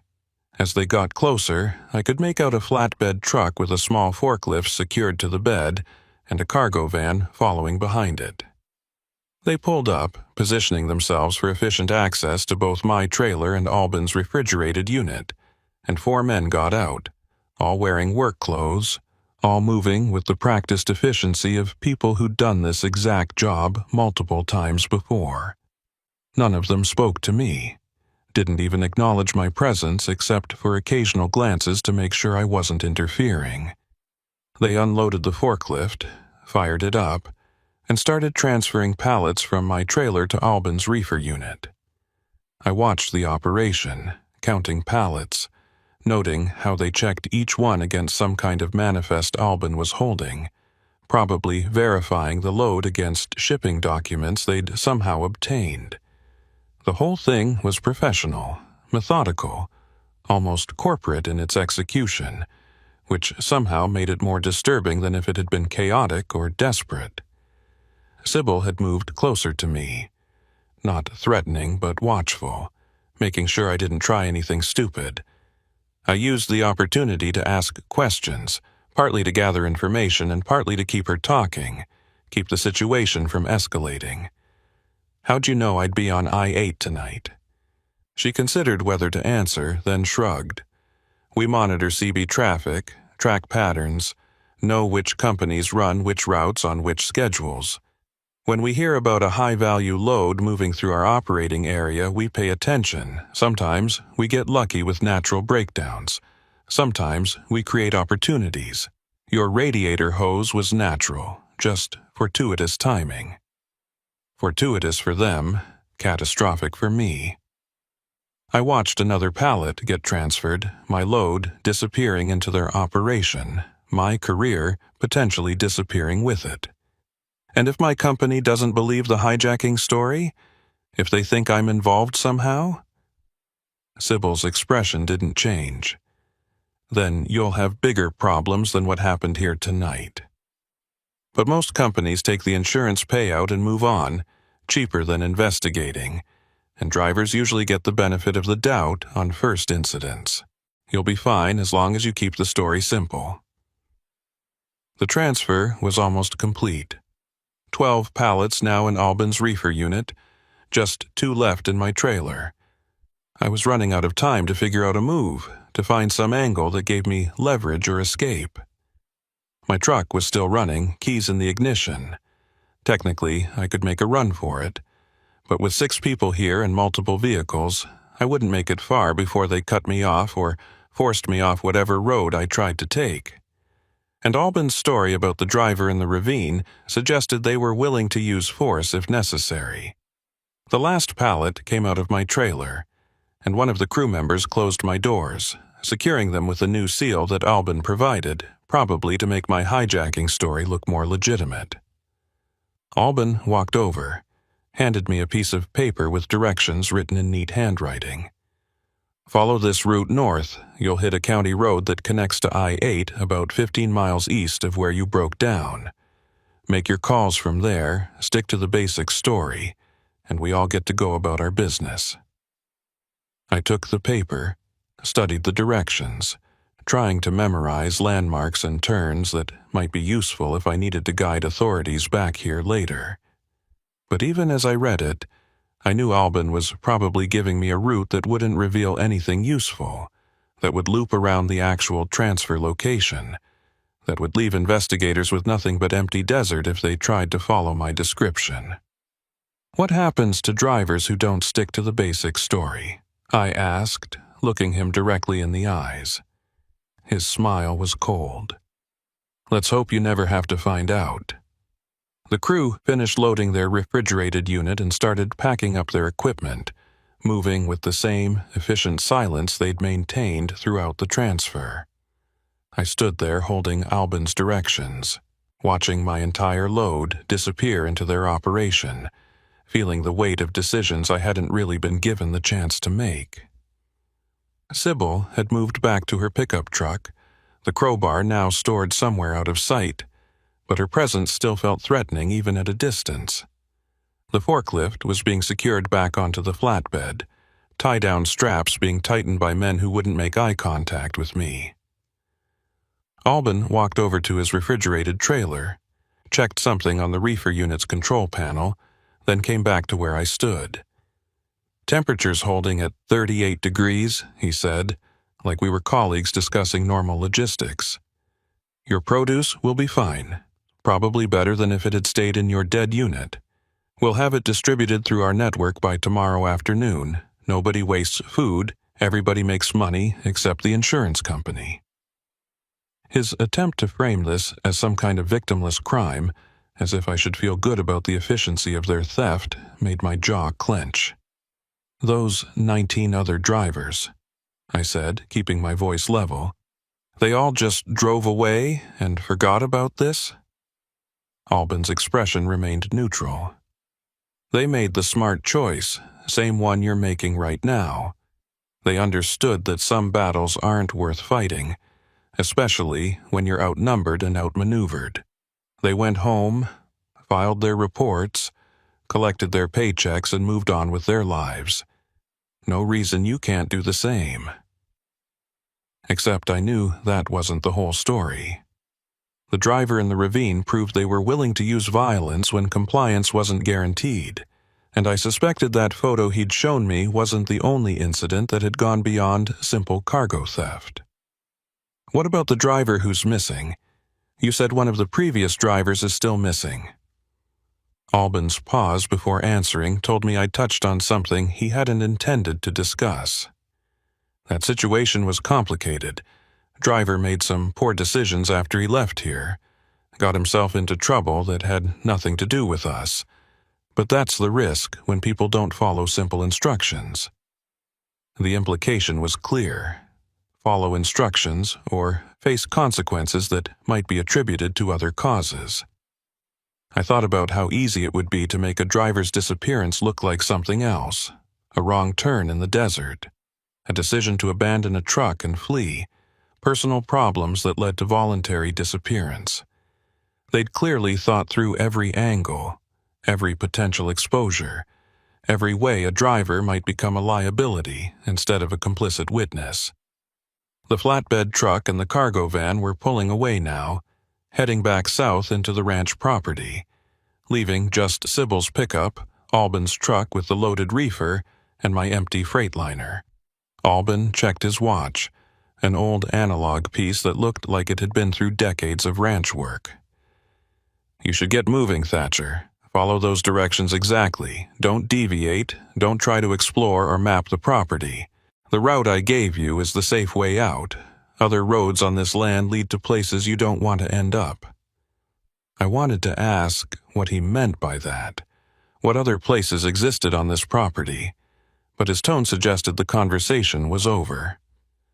Sybil started her truck, gave me a final look through her windshield that I couldn't quite read. Might have been warning or might have been something else, then pulled out heading north on what I assumed was the route they wanted me to follow. Albin gestured toward my Freightliner. "Engine's running fine, should get you back to the highway without issues. Make your call from a truck stop, somewhere public with witnesses and security cameras. Makes your story more believable." He was coaching me on how to sell the lie, giving me instructions on creating a convincing narrative for authorities and my company. I folded the directions and put them in my pocket, walked back to my truck, and climbed into the cab. Through the windshield I could see Albin standing there watching me, making sure I actually followed through. I put the Freightliner in gear and started rolling north, following Sybil's taillights through the darkness. The road was rough, washboarded in places, and my empty trailer bounced and rattled without the weight of cargo to stabilize it.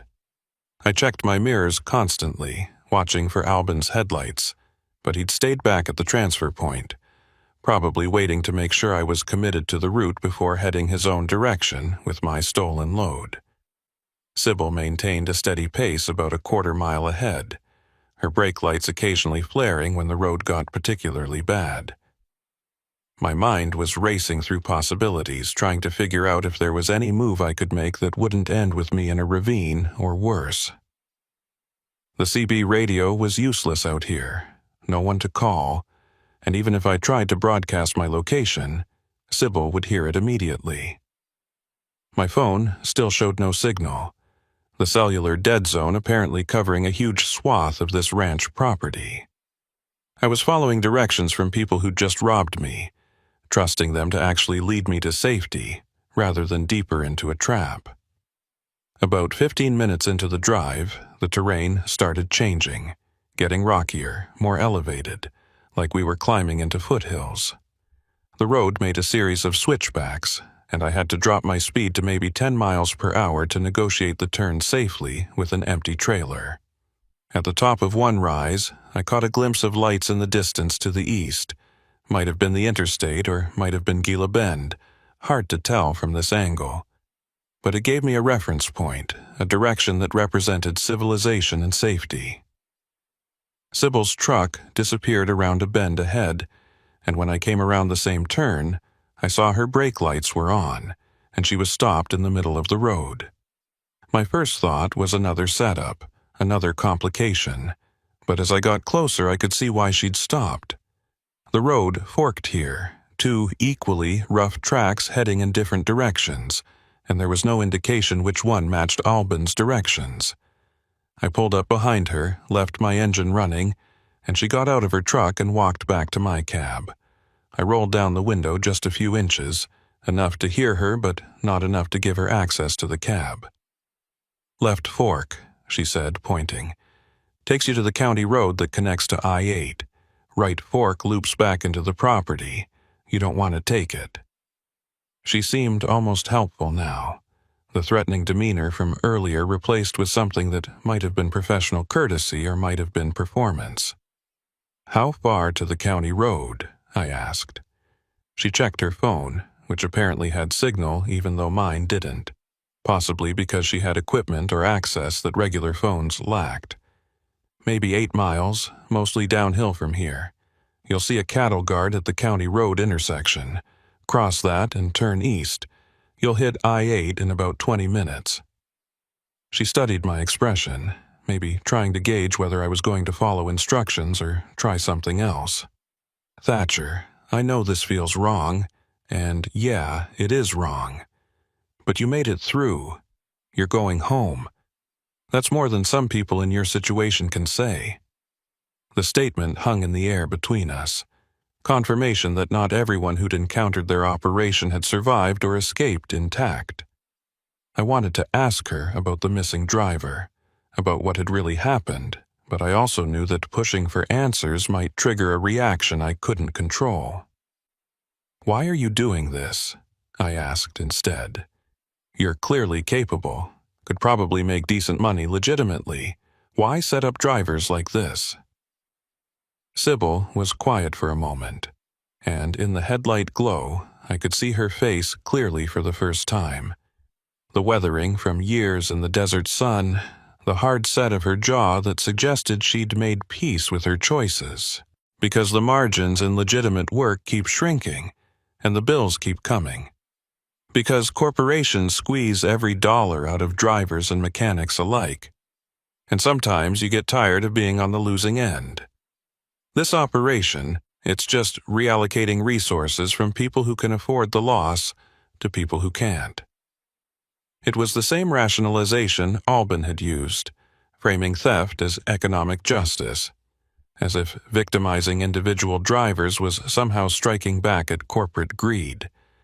I didn't buy it, knew it was just justification for criminal behavior, but arguing the point while sitting vulnerable on a dark road didn't seem wise. "The driver who's missing," I said, "what really happened to him?" Sybil's expression hardened. "He tried to be a hero, thought he could gather evidence and take us down. Drove off with a tracker we didn't know about, recorded conversations, took photos. Then he tried to sell that information to people who had their own interests in keeping our operation quiet. Last anyone saw him, he was heading toward Mexico with a briefcase full of cash. Maybe he made it, maybe he didn't. Point is, being smart is better than being brave." The story didn't quite make sense, had holes and inconsistencies that suggested it wasn't the full truth. But it served as another warning, another example of what happened when drivers didn't play along with the program. "I'm not looking to be a hero," I said, which was absolutely true. "I just want to get back to the highway and forget this happened." Sybil nodded, accepting that statement. "Then take the left fork, follow it to the county road, make your calls from somewhere safe. And Thatcher, when you tell your story, keep it simple. Don't mention mechanics or ranchers or transfer crews. Just say you got hijacked by unknown individuals after a breakdown. The less detail you provide, the more believable it is." She walked back to her truck, climbed in, and took the left fork without looking back. I sat there for a moment, considering my options, looking at the right fork and wondering where it really led, wondering if it might take me to evidence or information that could bring down this operation. But Albin's warning about dangerous places on the property and Sybil's story about the missing driver kept me from exploring. I took the left fork, following her taillights once again. The road descended through rocky terrain, passing what looked like abandoned ranch structures, old corrals, and a collapsed barn that suggested this property had once been a working cattle operation. I tried to memorize landmarks, anything that might help authorities locate this area if I decided to report what had really happened. A distinctive rock formation that looked like a sentinel, an old windmill missing its blades, a dry creek bed with cottonwood trees marking its path. But even as I cataloged these details, I knew the property was probably vast enough that these markers would be useless without GPS coordinates I didn't have. Sybil's truck reached the bottom of the descent, and I saw her cross what must have been the cattle guard she'd mentioned. The distinctive rumble of tires on metal grating. She turned east without stopping, her taillights disappearing quickly as she accelerated onto what was apparently better road surface. I followed, felt my own tires hit the cattle guard, and suddenly I was on a maintained county road, paved and marked with actual lines and signs. The transition from isolated ranch property to public road was jarring, like crossing back into normal reality after being in a nightmare dimension. My phone came alive with signal, notifications flooding in from the hours I'd been in the dead zone, missed calls from dispatch, text messages asking for status updates, alerts from my company's tracking system questioning why I deviated from my route. I ignored them all for the moment, focused on getting to I-8 and finding somewhere public to stop. Sybil's truck was already far ahead, probably pushing 70 on this empty county road, putting distance between us now that her job was done. I reached I-8 about 25 minutes later, the interstate looking like a beacon of civilization after the isolated chaos of the ranch property. There was a truck stop at the intersection, one of those smaller independent operations that catered to local traffic and the occasional long-haul driver. I pulled in, parked under the brightest lights I could find, and just sat in my cab for a few minutes, trying to process everything that had happened. My trailer was empty, seal broken and replaced with one that probably had a serial number that would check out as legitimate, even though the transfer it supposedly secured had never happened at a legitimate facility. My load was gone, distributed through criminal networks to buyers who probably had no idea they were receiving stolen goods, and I had a story to tell that would either be believed and result in an insurance payout, or be questioned and result in suspicion falling on me. I grabbed my phone, stared at the screen for a long moment, then called dispatch. The night supervisor answered, annoyed that I was calling so late but concerned when I told him I needed to report a hijacking. He patched me through to the security department, and I went through the basic story, broken down at mile marker 58, reefer failure, attempted to find help, was approached by armed individuals who forced me to surrender my load. I kept it vague like Sybil had advised, didn't mention mechanics or ranchers or specific locations, just described generic threats and a generic transfer to unknown vehicles. The security officer asked detailed questions, wanted to know about the individuals, their vehicles, their exact words. I provided descriptions that were intentionally imprecise, details that could apply to thousands of people and vehicles in Arizona. The officer seemed satisfied, said he'd file a report with state police and with our insurance carrier, told me to stay where I was until law enforcement arrived to take an official statement. I agreed and ended the call, then sat there in the parking lot, watching other trucks come and go, drivers living their normal nights while I dealt with the aftermath of something abnormal. Arizona Department of Public Safety showed up about 45 minutes later, 2 officers in a marked unit. They took my statement, photographed my empty trailer and the replacement seal, asked me to walk them through the timeline of events. I stuck to the script, broken down, hijacked, forced to comply, released on a county road. One of the officers, older guy with the sergeant's stripes, seemed skeptical about some details, kept pressing on why I'd gone off the interstate in the first place, why I hadn't used my CB to call for help sooner. I explained about the mechanical failure in the reefer unit, about trying to save the load, about making decisions under stress that might not have been optimal in hindsight. He nodded, but didn't seem fully convinced, and I could see him making notes that probably flagged my story for further investigation. "We'll follow up," he said. "Check the area where you said you were held. See if we can find evidence or witnesses.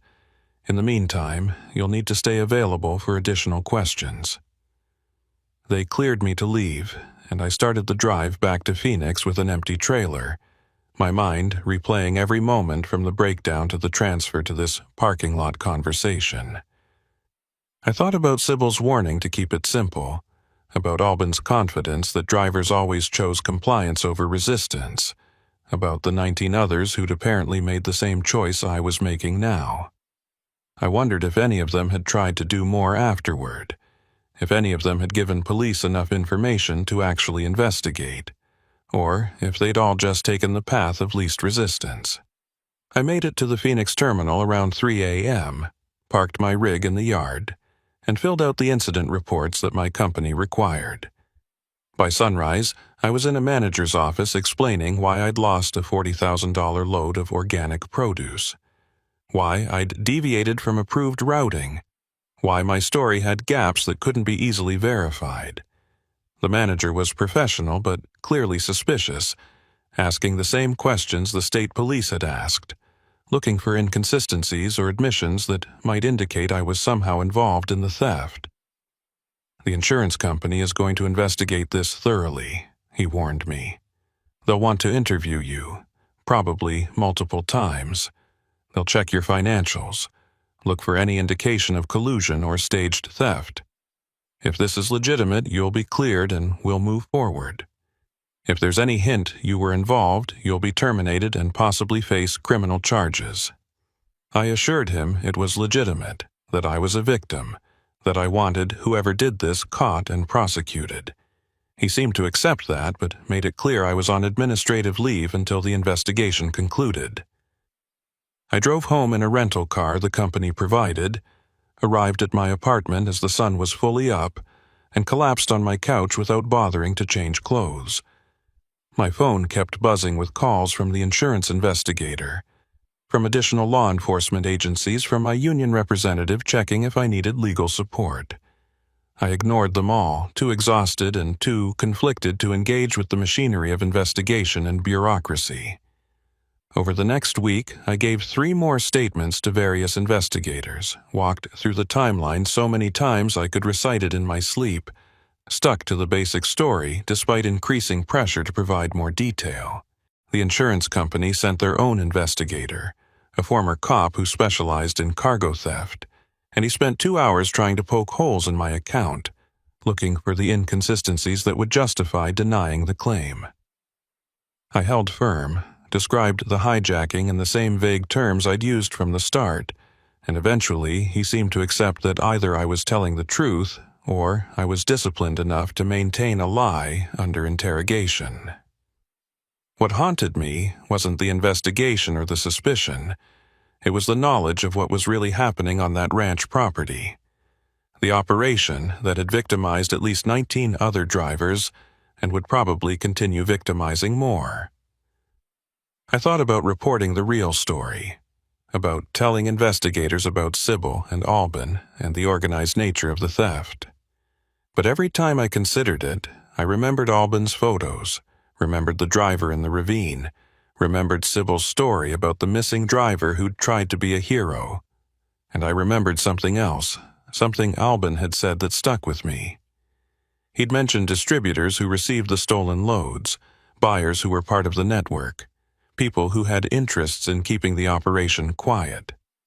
That suggested connections beyond just the theft crew, possibly involving legitimate businesses or individuals with resources and motivation to protect the operation. If I exposed them, would I be fighting just Sybil and Albin, or would I be taking on a larger network with the capability to reach me anywhere? 3 weeks after the incident, the insurance company approved the claim, paid out for the lost load, and my company reinstated me to active status. My manager told me I was cleared, that they believed my story, that I could resume normal operations. But he also suggested I might want to consider different routes, maybe avoid I-8 for a while, take assignments that kept me in more populated areas. It wasn't quite an admission that he knew there was more to the story, but it was acknowledgement that something dangerous was out there. I took his advice, started requesting routes that stayed on major interstates, that didn't venture into the isolated stretches where trouble could find you.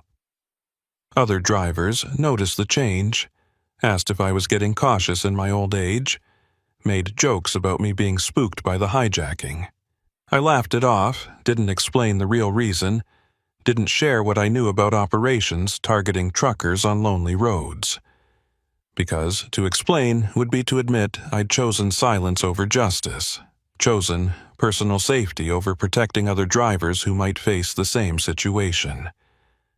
Sometimes, late at night, when I'm driving through areas that remind me of that Arizona desert, I think about Sybil and Albin and wonder if they're still running their operation. I wonder if they've added to their count of 20 drivers, if someone else has been forced to make the same choice I made, if the missing driver ever turned up, or if he became another unsolved disappearance in the vast Southwest. And I wonder if any of those 19 others carry the same weight I do, the knowledge that we could have stopped it but chose not to, because the cost seemed too high. The high desert stretch of I-40 between Kingman and Seligman is one of those routes that looks deceptively simple on a map, but carries its own particular kind of loneliness once you're actually driving it. My name's Croy Ellinger, and I'd been running freight across the Southwest for close to 14 years. Mostly dry goods and general cargo, the kind of loads that didn't require refrigeration but still had tight delivery windows. That night in late October, I was hauling a mixed load of warehouse overstock heading from a distribution center outside Flagstaff to a buyer in Henderson, Nevada. Standard stuff that should have been a straightforward overnight run. I'd left Flagstaff around 9 p.m., planning to take I-40 west to Kingman, then cut north on US 93 toward Vegas and Henderson. The load wasn't particularly valuable, maybe $30,000 worth of retail goods, liquidation merchandise from stores that had closed, nothing that would normally attract attention from thieves or hijackers. My rig was a 2017 Peterbilt 579, company truck with about 420,000 miles showing, well-maintained and reliable. The weather forecast had called for clear skies and mild temperatures, perfect conditions for night driving when the traffic was light and you could make good time. The first indication that something was off came about 40 miles west of Seligman, near one of those old Route 66 rest areas that the state still maintained, even though most traffic had moved to the newer facilities closer to Kingman. It was maybe 11:30 p.m., and I'd been making excellent time, running about 70 in a 65 zone like most truckers do when enforcement is light. I noticed a semi parked at the rest area as I passed. Unusual because most drivers preferred the newer stops with better lighting and amenities, but not unheard of. What caught my attention was that the truck's hazard lights were on, and the driver's door was standing wide open, interior light glowing in the darkness. I debated whether to stop and check if the driver needed help, that old trucker code of looking out for each other on the road. But something about the scene felt wrong. The door too perfectly open, the lights too obviously displayed, like it was staged to get attention. I kept driving, made a mental note to call it in once I had better cell coverage, and watched my mirrors to see if the truck showed any other signs of activity. Nothing moved. No one appeared. Just that open door and the rhythmic flash of hazard lights getting smaller in my mirror. About 10 minutes later, maybe mile marker 103, I saw headlights appear behind me, coming up fast. In the high desert at night, you can see lights from a long way off, and these were closing distance at a rate that suggested the vehicle was doing at least 85 or 90. As it got closer, I could make out that it was a semi, dark-colored, no running lights that I could see except the headlights themselves. It pulled up behind me, maybe 200 feet back, then just sat there, matching my speed exactly. I checked my speedometer, confirmed I was doing 72, and the truck behind me maintained that same distance like we were connected by a tow bar. After a few minutes of this, I tried the CB radio, switching to channel 19. "Truck behind me at mile 105, you need to pass or you need something?" Static, no response, but I could see the truck was still there, still maintaining that precise following distance. I tried channel 9, the emergency frequency, same result, nothing but dead air. The truck followed me for another 15 miles, never varying its distance, never attempting to pass, just sitting in my mirrors like a shadow that had decided to take physical form. I tried speeding up to 78, and it matched me. I slowed to 65, and it slowed precisely the same amount. Whoever was driving had locked onto me for reasons I couldn't understand, and the persistence of it was starting to make my hands sweat on the wheel despite the cool night air coming through the vents. Then, around mile marker 119, the truck suddenly accelerated, closing the gap fast. I watched it come up on my driver's side like it was finally going to pass, but instead of pulling ahead, it matched my speed exactly and stayed parallel to me in the passing lane. I couldn't see the driver through the cab windows. They were either tinted or the interior was completely dark, but I could see it was a Kenworth conventional, probably a W900, dark blue or black paint, no company markings visible, no D8 numbers, nothing identifying. We drove like that for maybe 3 miles, side by side, and I was getting increasingly uncomfortable with the situation.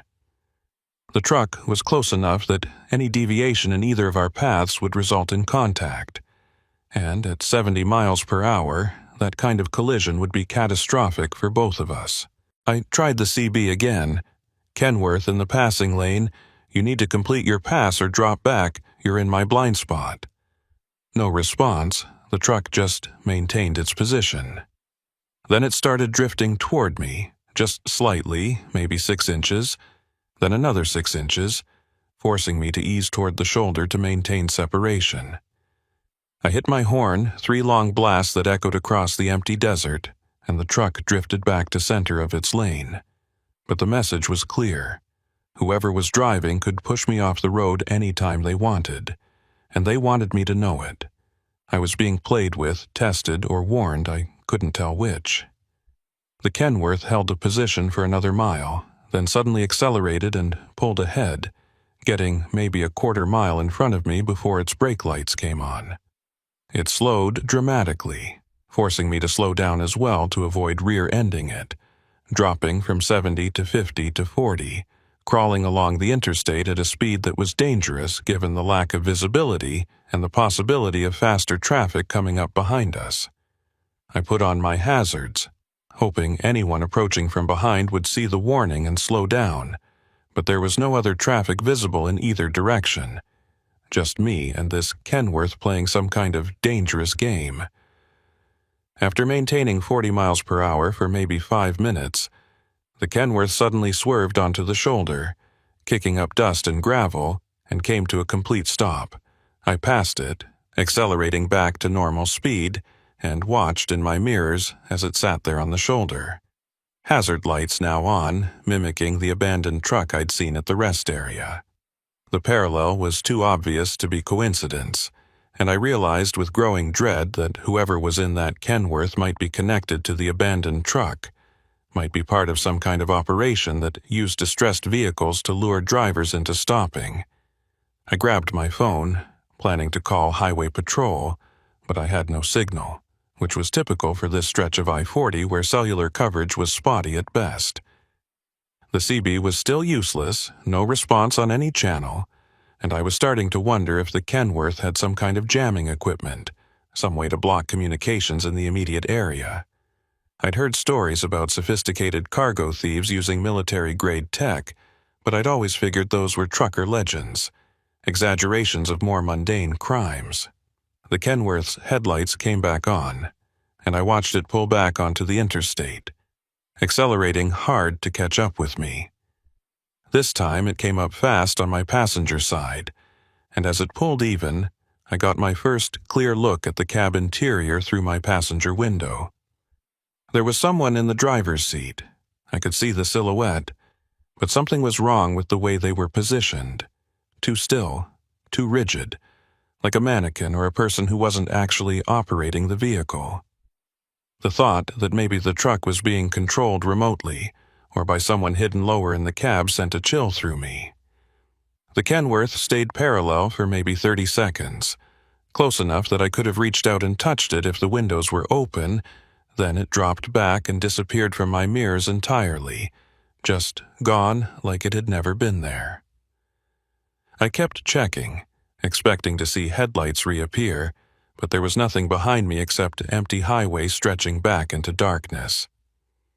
Either the truck had turned off somewhere without me noticing, which seemed unlikely given how closely I'd been watching, or it had killed its lights and was following in total darkness, which seemed impossible but also terrifying.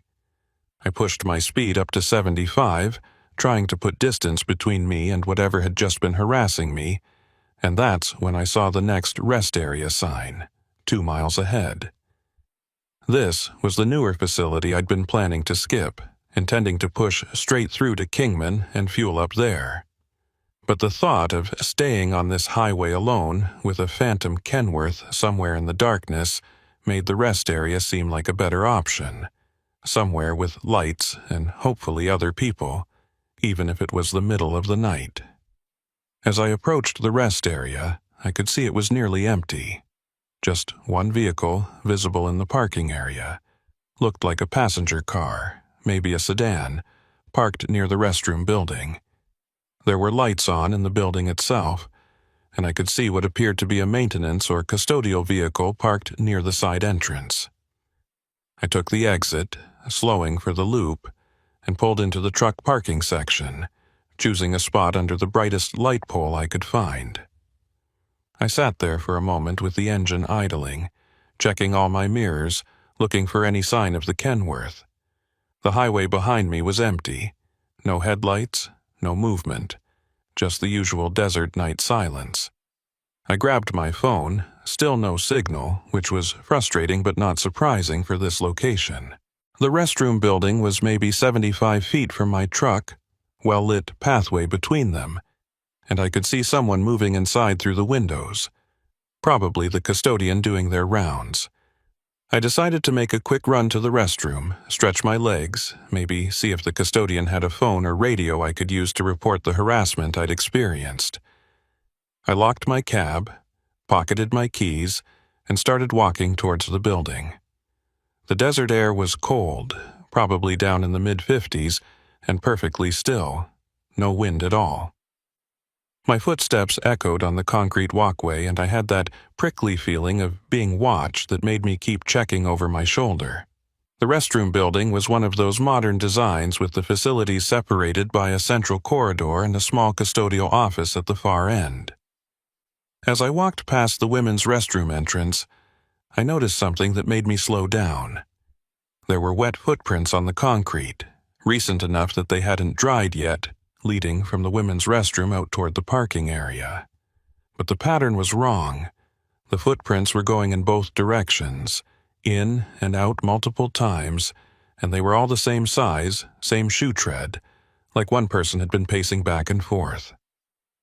I continued to the men's room, used the facilities quickly, the whole time feeling that same watched sensation, like Eyes were tracking me through the walls. When I came back out, the footprints were still there, still wet. But now there were more of them, extending further down the corridor toward the custodial office.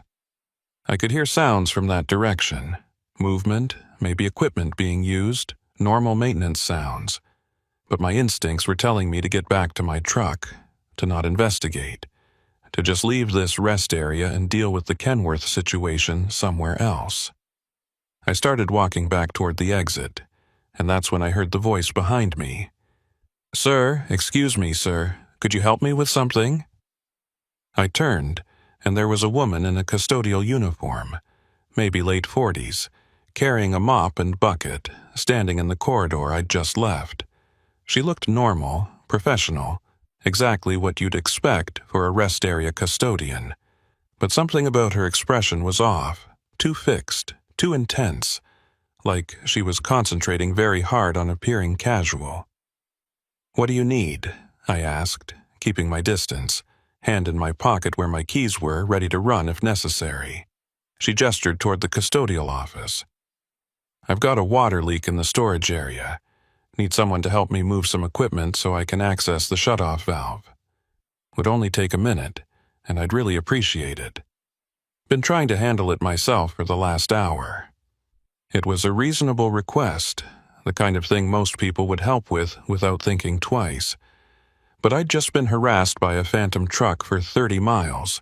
I was in an isolated rest area in the middle of the night, and this woman's wet footprints suggested she'd been doing something other than normal custodial work. "I'm not really equipped to help with plumbing," I said, "but I can call for assistance once I get cell signal back. There a phone in your office I could use?" Her expression changed, just slightly, disappointment or frustration flickering across her features before she reset to that fixed smile. "Phone lines are down, have been for a couple days. They're supposed to send someone to fix them, but you know how it is with state maintenance. Everything takes forever. I really just need a hand moving a shelving unit, maybe 2 minutes of work. Please, I'm desperate here. Water's getting into the electrical panel." The mention of electrical panels and the urgency in her voice might have convinced me if I hadn't spent the last hour being stalked by a truck that vanished into thin air. Instead, it made me more suspicious, more certain that this was part of whatever operation I'd stumbled into. "I'm sorry, I can't help," I said, backing toward the exit. "I need to get back on the road. I'm running behind schedule." I turned and walked quickly toward the exit, not quite running but moving with purpose. Behind me, I heard her voice again, no longer friendly, now flat and cold. "Mr. Ellinger, you should reconsider. It would be better for everyone if you just helped with the small task." She'd used my name, my actual name, which I hadn't given her. My CDL was in my wallet in my pocket. My truck had company logos on it. Maybe she'd seen those. But the way she said it, with complete certainty, suggested she'd known who I was before I ever walked into this building. I pushed through the exit doors and headed for my truck at a fast walk, almost a jog, keys already in my hand. I could hear the building doors open behind me, hear footsteps following, and I risked a glance back to see the woman in the custodial uniform walking after me, no longer carrying the mop and bucket, now holding something else, something dark that caught the light wrong, might have been a radio or might have been something more threatening. I reached my truck, got the door open, and climbed into the cab in one motion, hitting the locks as soon as I was inside.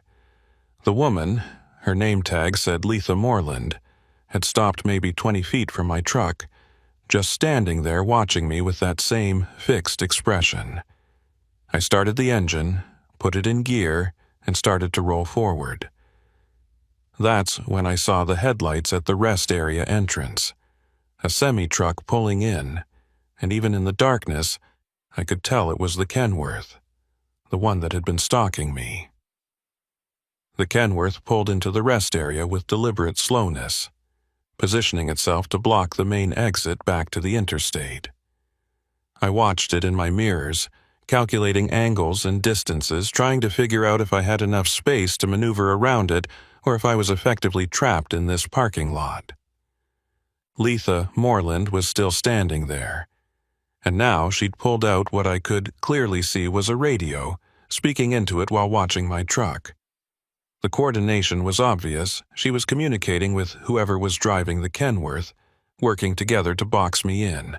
I had maybe 30 seconds before the Kenworth completed its blocking maneuver, and I used that time to scan for alternative routes out of the rest area.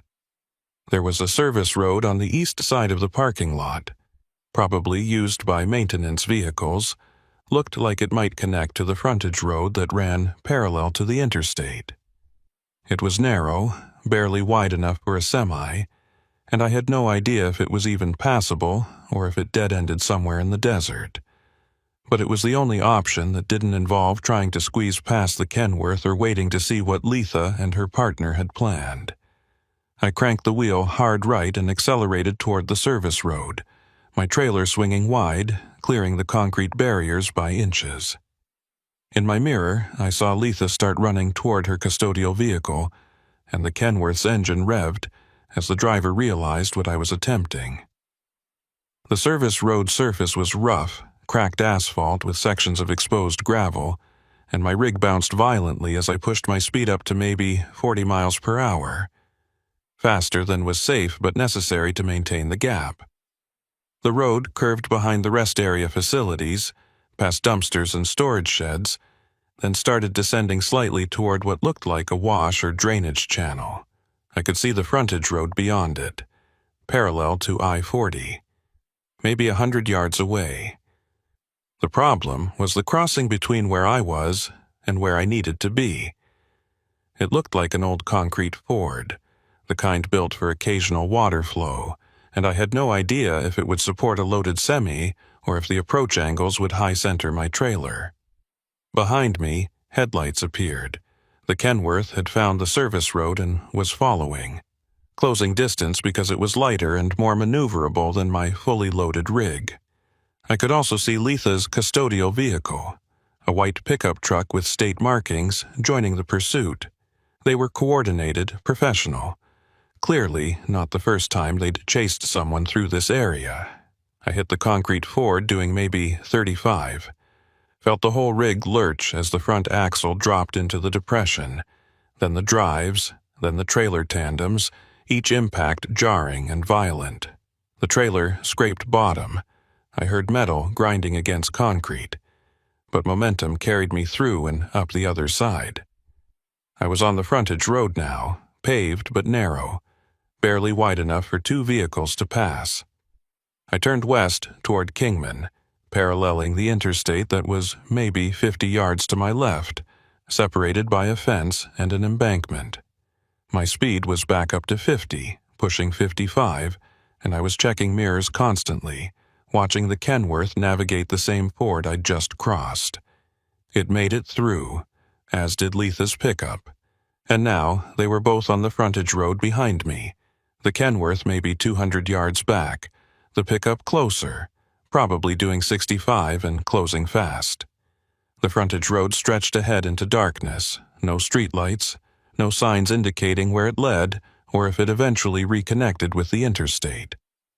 My fuel gauge showed 3/4 of a tank, enough for hours of driving if it came to that, but I needed to find a way back to civilization, to other vehicles and witnesses and safety. The pickup was alongside me now, Letha driving, and I could see her gesturing, pointing toward the shoulder, clearly wanting me to pull over. I ignored her, kept my eyes on the road ahead, and that's when she did something that made my blood go cold. She swerved her pickup truck directly into my path, forcing me to brake hard to avoid collision. My air brakes screamed. The trailer started to slide, and I had to fight the wheel to keep from jackknifing on the narrow road. I managed to slow without losing control, but the pickup had gained position ahead of me, and now it was brake-checking me, slowing suddenly, forcing me to slow with it, the Kenworth catching up from behind. They were boxing me in again, using the same tactic I'd seen on the interstate, controlling my speed and position. We were doing maybe 25 miles per hour now, crawling along the frontage road, and I was running out of options fast. That's when I saw lights ahead. Not vehicle lights, but stationary ones looked like it might be a way station or inspection point, some kind of official facility on the frontage road. As we got closer, I could make out more details. It was definitely a commercial vehicle inspection station, one of those smaller outposts that Arizona DPS used for random safety checks. There was a vehicle parked in the lot, looked like an official truck, and I could see lights on in the small office building. Letha saw it too, and her brake checking became more aggressive, trying to force me to stop before I reached the inspection station. But I had momentum and weight on my side, and I wasn't stopping for anything short of a collision. I laid on my horn 5 long blasts that echoed across the desert, and accelerated past the pickup, pushing my speed back up despite the risk. The inspection station was maybe a quarter mile ahead, and I aimed straight for it.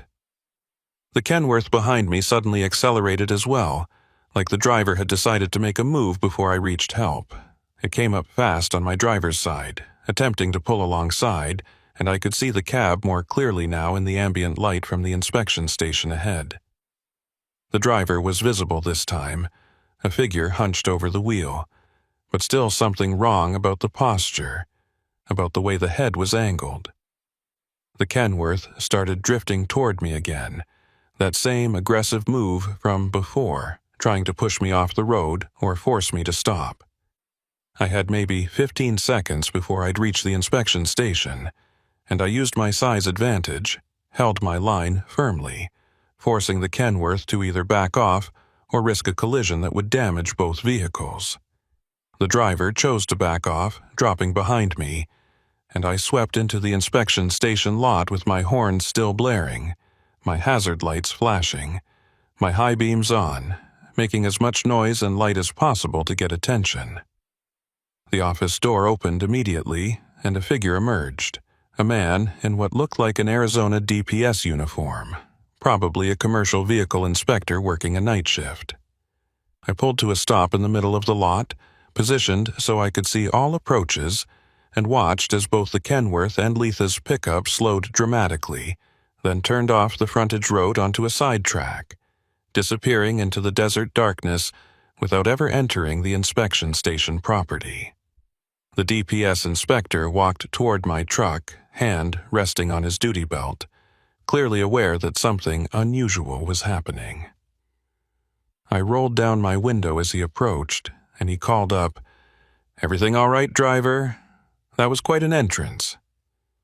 His voice was professional but concerned, and I could see his eyes scanning my truck, probably looking for signs of distress or damage. "I need to report a pursuit situation," I said, trying to keep my voice steady despite the adrenaline still coursing through my system. "I've been followed and harassed since mile marker 105, 2 vehicles working together, a Kenworth semi and a state custodial pickup truck. They tried to force me off the road multiple times, chased me through the rest area and down the frontage road." The inspector's expression shifted from concern to something more serious, and he pulled out a radio from his belt. "Stay in your vehicle. I'm calling this in to Highway Patrol." He stepped back, spoke into his radio in low tones I couldn't quite hear, then returned to my window. "I'm Inspector Treadwell, Bram Treadwell, Commercial Enforcement Division. I need you to shut down your engine and step out of the vehicle. We're going to secure the scene and get some additional units here."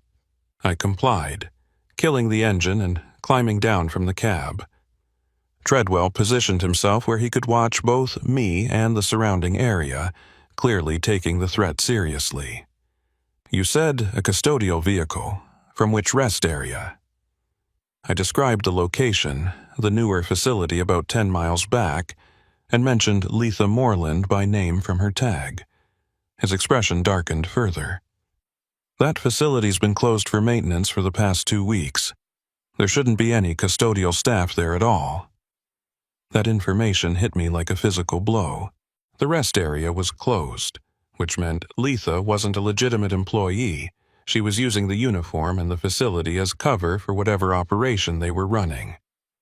She knew my name, I said. Called me by name even though I'd never identified myself. Treadwell pulled out a notepad. "What's your name, driver?" I told him, showed him my CDL and my vehicle registration, and he wrote it down, comparing the information to something on his phone. "Mr. Ellinger, I'm going to need you to give me a detailed statement about everything that happened tonight, starting from when you first noticed the Kenworth. But first, I want to check your load, verify what you're hauling." He walked toward my trailer, and I followed, explaining about the mixed load of warehouse overstock, showing him my bill of lading and manifest. He examined the documents carefully, then inspected the seal on my trailer doors. "Seal's intact, that's good. You said they never attempted to access your cargo?" I confirmed they hadn't, which seemed to puzzle him. "So they followed you, harassed you, tried to force you to stop, but never made any direct attempt at theft?" I nodded, and he made notes, his expression thoughtful. "That's not typical hijacker behavior. Usually they want the cargo, or they want the truck itself. This sounds more like they were trying to isolate you, get you to a specific location for a specific purpose that wasn't simple theft." The implication of what he was suggesting made my skin crawl. "You think they were trying to, what, kidnap me? Why?" Treadwell didn't answer directly, just kept making notes. "We've had reports over the past few months. Drivers who claimed they were followed or harassed on this stretch of I-40, but most of those reports were vague, hard to verify. No one's reported an actual pursuit like what you're describing, and no one's mentioned the rest area or custodial staff being involved." Headlights appeared on the frontage road, coming from the direction of the interstate, and Treadwell's hand went to his sidearm before he recognized it as a marked Arizona Highway Patrol unit. The cruiser pulled into the inspection station, and 2 troopers got out, conferring briefly with Treadwell before approaching me. The senior trooper, a woman with sergeant stripes, introduced herself and asked me to walk through the entire sequence of events again. I spent the next 45 minutes giving statements, describing the Kenworth, describing Letha Moreland, describing the pursuit down the frontage road. The troopers took photos of my truck, documented some minor damage to my undercarriage from the concrete ford crossing, and called for additional units to check the rest area and search for the Kenworth and the pickup truck. Treadwell stayed with me the whole time, asking detailed questions about the Kenworth's behavior, about how it had matched my movements, about the apparent coordination between the vehicles. "The way you're describing it," he said at one point, "sounds almost like they were testing you, seeing how you'd react to different types of pressure. The parallel driving, the brake checking, the blocking maneuvers, those are all tactics used in vehicle interdiction training, the kind of stuff law enforcement or military personnel would know." That was a disturbing thought, that whoever was driving the Kenworth might have professional training in pursuit and vehicle control. One of the troopers came back from checking the rest area, reported that it was indeed closed and locked, no sign of recent activity, no custodial vehicle present. They'd found the service road I'd described and the concrete ford crossing, confirmed there were fresh tire tracks consistent with my story, but no sign of the pursuing vehicles. "They disappeared," the trooper said. "Could be dozens of side roads and ranch tracks in this area where they could have gone to ground." Treadwell asked if I was willing to go back to the rest area, show them exactly what had happened, where I'd encountered Letha Moreland. I agreed, despite not wanting to return to that place, and we formed a convoy, my truck following the highway patrol units back down the frontage road.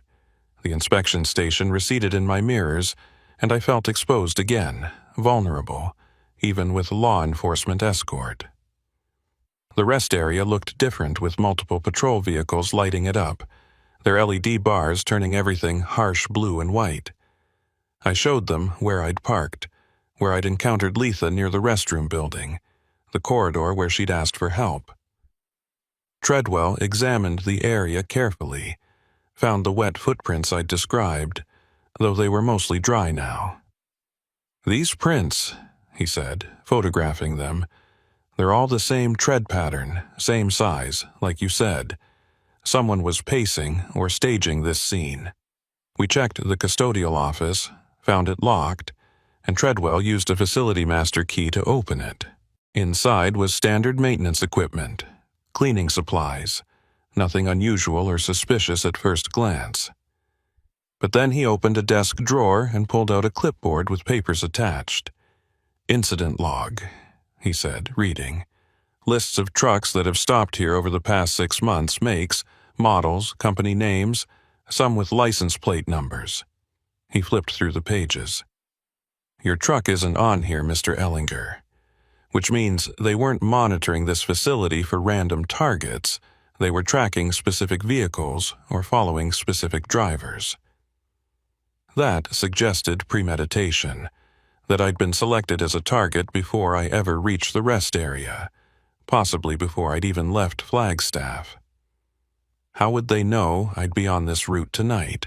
I asked. Treadwell considered the question. Shipping manifests sometimes get leaked or hacked. Dispatch communications can be monitored if someone has the right equipment. Or it could be simpler than that. Someone at your company or at the shipper could be providing information to these people. The thought that there might be an inside connection made the situation even more disturbing. What do I do now? I asked. I still need to deliver this load to Henderson, but I don't want to be alone on the highway if these people are still out there looking for me. The highway patrol sergeant who'd been coordinating the response came over. We're going to provide escort to the Nevada state line. Make sure you get out of Arizona safely. Once you're in Nevada, we'll hand off to NHP, have them escort you the rest of the way to Henderson. It was more protection than I'd expected, and I felt some of the tension ease. But Treadwell had more questions, wanted to know about my cargo in detail, about the shipper in Flagstaff, about the buyer in Henderson. This warehouse overstock, he said. Any chance it's covering for something else? Something valuable enough that people would go to these lengths to intercept it? I insisted it was exactly what the manifest stated. Just liquidation merchandise, retail goods, nothing special. He seemed to accept that, but made a note to follow up with both the shipper and receiver. Mr. Ellinger, I'm going to recommend you don't run this route again for the foreseeable future. Whatever their goal was tonight, they invested significant resources in trying to achieve it. They had at least 2 vehicles, coordination, knowledge of your route, probably surveillance. That level of organization suggests they'll try again if they think they can succeed. The highway patrol sergeant organized the escort. 2 patrol units, one ahead of me and one behind, and we rolled out of the rest area in convoy formation.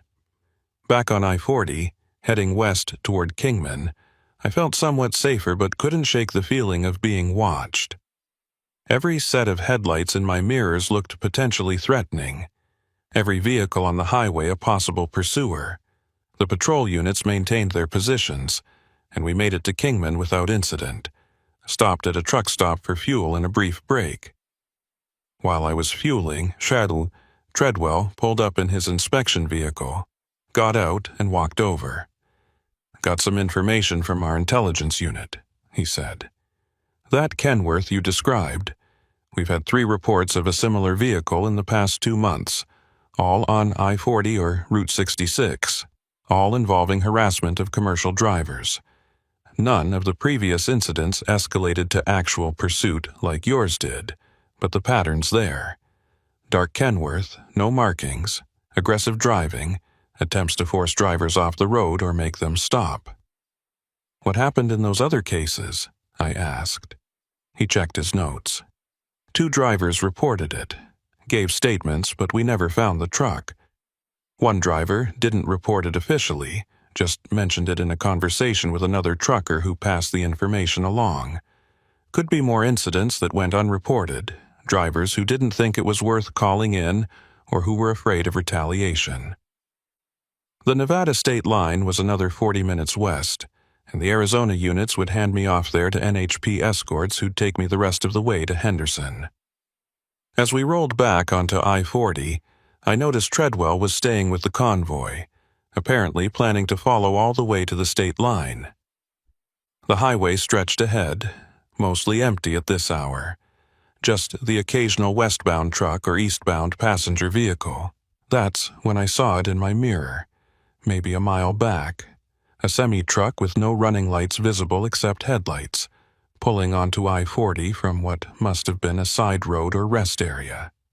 Even at this distance, even with the distortion of mirror view, I recognized the configuration, the dark color barely visible against the night sky.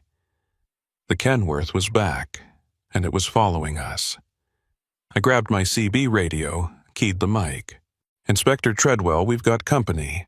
Dark Kenworth just pulled onto I-40 about a mile back. No running lights, same truck from earlier." There was a pause. Then Treadwell's voice came through, calm but alert. "I see it. Highway patrol units are aware. Maintain your speed, stay in formation. We're going to see what this driver does." The two patrol units adjusted their positions slightly, the lead car dropping back to ride alongside my trailer, the rear car accelerating to get between me and the Kenworth. The Kenworth closed distance steadily, not racing but moving with deliberate purpose, and as it got within maybe a quarter mile, the rear patrol unit lit up its full light bar and siren, the classic pullover signal. But the Kenworth didn't slow, didn't acknowledge the emergency lights, just kept coming at the same steady pace. I watched in my mirrors as the patrol car dropped back further, positioning itself directly behind the Kenworth, matching its speed, lights still blazing. Treadwell's voice came over the CB again.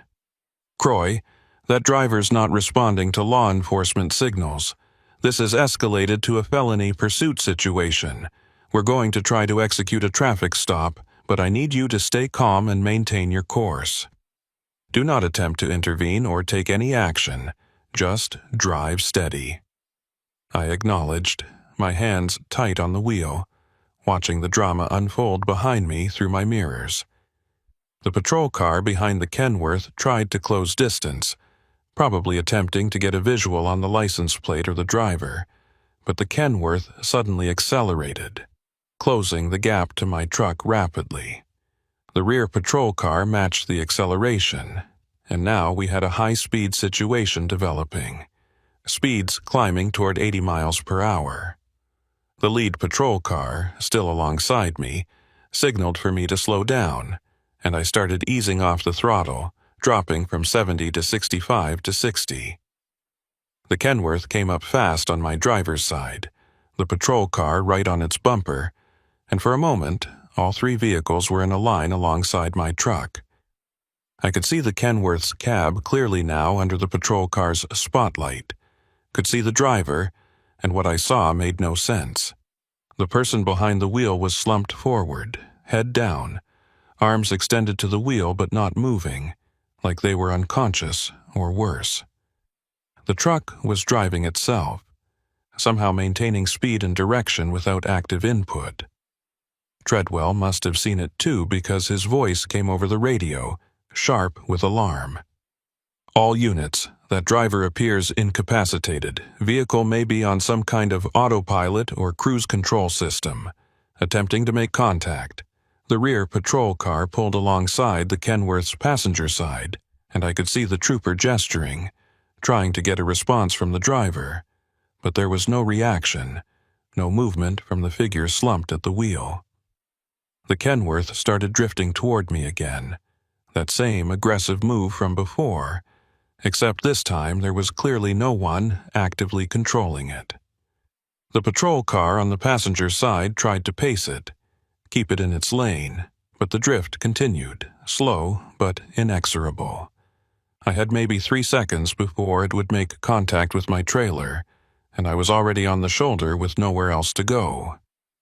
The lead patrol car, seeing the situation, accelerated ahead and then cut sharply in front of the Kenworth, attempting a blocking maneuver. The Kenworth's automated system, whatever it was, reacted to the obstacle by braking hard and sudden. I heard the squeal of locked tires, saw the truck start to veer, and then it was sliding sideways across both lanes. The patrol car that had been on its passenger side had to swerve violently to avoid being hit, and the rear patrol car barely managed to brake in time. The Kenworth completed a full 180-degree spin and came to rest facing the wrong way on the interstate. Smoke pouring from its locked tires, but somehow still upright. I'd slowed to maybe 30 miles per hour during this, and now I came to a complete stop about 200 yards ahead of the Kenworth, watching in my mirrors as the patrol units surrounded it. Officers exiting with weapons drawn, approaching the cab with tactical caution. Treadwell pulled up alongside my truck, rolled down his window. "Stay in your vehicle, Croy. We don't know what we're dealing with here." I nodded, not trusting my voice, hands still gripping the wheel even though I was stopped. Through my mirrors, I watched the troopers approach the Kenworth's driver's door, saw one of them pull it open, saw them react with what looked like shock or alarm. They immediately called for medical assistance, and one trooper started performing what appeared to be CPR on the figure they'd pulled from the cab. Treadwell left his vehicle and walked back toward the scene, his hand on his sidearm, moving with careful deliberation. He was gone for maybe 10 minutes, and when he came back to my truck, his expression was grim. "The driver's dead, Croy. Has been for hours, probably since before this truck was following you. Medical examiner will have to confirm, but it looks like natural causes, maybe a heart attack or stroke." The implications of that statement took a moment to process. But the truck was driving, was following me, was making decisions, I said. "How is that possible if the driver was dead?" Treadwell pulled out his phone, showed me a photo he'd taken. It was the Kenworth's dashboard, and mounted on it was an array of electronic equipment I didn't recognize, screens and control units, cables running everywhere. "Autonomous driving system," he said. "Military grade, the kind used in experimental convoy operations. Someone installed it in that truck and programmed it to follow specific targets, react to specific situations. The driver probably died while it was engaged, and the system just kept operating according to its programming." That was horrifying on multiple levels. So, all night, I was being chased by a dead man's truck running on autopilot? Treadwell nodded slowly. And that system was sophisticated enough to make tactical decisions, to coordinate with other vehicles, to respond to your movements. This isn't some garage-built setup, this is professional-grade technology, probably cost 6 figures to install and program. Someone invested serious resources into making that truck into an autonomous pursuit vehicle. Who would do that? And why target me? I asked, though I wasn't sure I wanted the answers. Treadwell looked back at the Kenworth, surrounded now by emergency vehicles and investigation units. "That's what we need to figure out. But Croy, whoever set this up, they're still out there. The driver didn't install this system himself, someone else did. Someone who knew your route, who programmed that truck to intercept you. And there's still the question of Letha Moreland and her role in all this." Highway Patrol had already put out alerts for the pickup truck Letha had been driving, and they were reviewing security footage from the rest area and surrounding highways, trying to track her movements. But Treadwell was honest about their chances. "She's probably already changed vehicles, changed appearance, gone to ground somewhere. These people, whoever they are, they plan carefully, have contingencies, don't leave easy trails to follow." A Nevada Highway Patrol unit arrived to take over the escort duty, and after another hour of giving statements and answering questions, I was cleared to continue to Henderson. Treadwell told me they'd be in touch, that the investigation was just beginning, that I should expect more interviews and probably federal involvement given the technology that had been found. "You did everything right tonight," he said. "Stayed calm, made good decisions, got yourself to safety. A lot of drivers wouldn't have survived what you went through." I wasn't sure survival was the right word for what I'd experienced. I'd made it through physically intact, but the knowledge of what had been chasing me, a dead man's truck running on programmed instructions to hunt me down, that was going to stay with me. The Nevada escort took me the rest of the way to Henderson, stayed with me while I unloaded at the distribution center, made sure I got to a hotel safely. But even in the hotel room with the door locked and the deadbolt engaged, I couldn't shake the feeling of being watched, of being tracked. The investigation dragged on for weeks. They identified the dead driver as a long-haul trucker named Marcus Delway, who'd been reported missing 3 days before my incident. His truck had been stolen from a rest area near Flagstaff, and evidence suggested he'd been forced to drive it while someone installed the autonomous system, then suffered a fatal cardiac event, possibly induced by stress or by something else. Toxicology was inconclusive. The system itself was traced to a defense contractor that reported several units stolen from a warehouse 6 months earlier. But they never found Letha Moreland, or whoever she really was. The custodial uniform was a rental, the name tag was fake, the pickup truck was found abandoned near the California border. Security footage from various locations showed her meeting with at least 2 other individuals, but facial recognition came back with no matches, suggesting false identities or people who'd never been in the system. The investigation eventually went cold, classified as an unsolved case with suspected ties to organized crime or corporate espionage.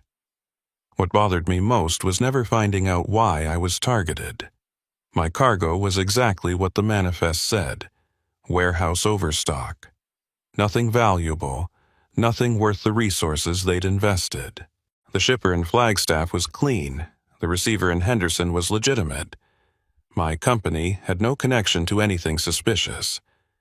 I was just a driver on a routine haul who somehow became the focus of an elaborate operation that made no sense.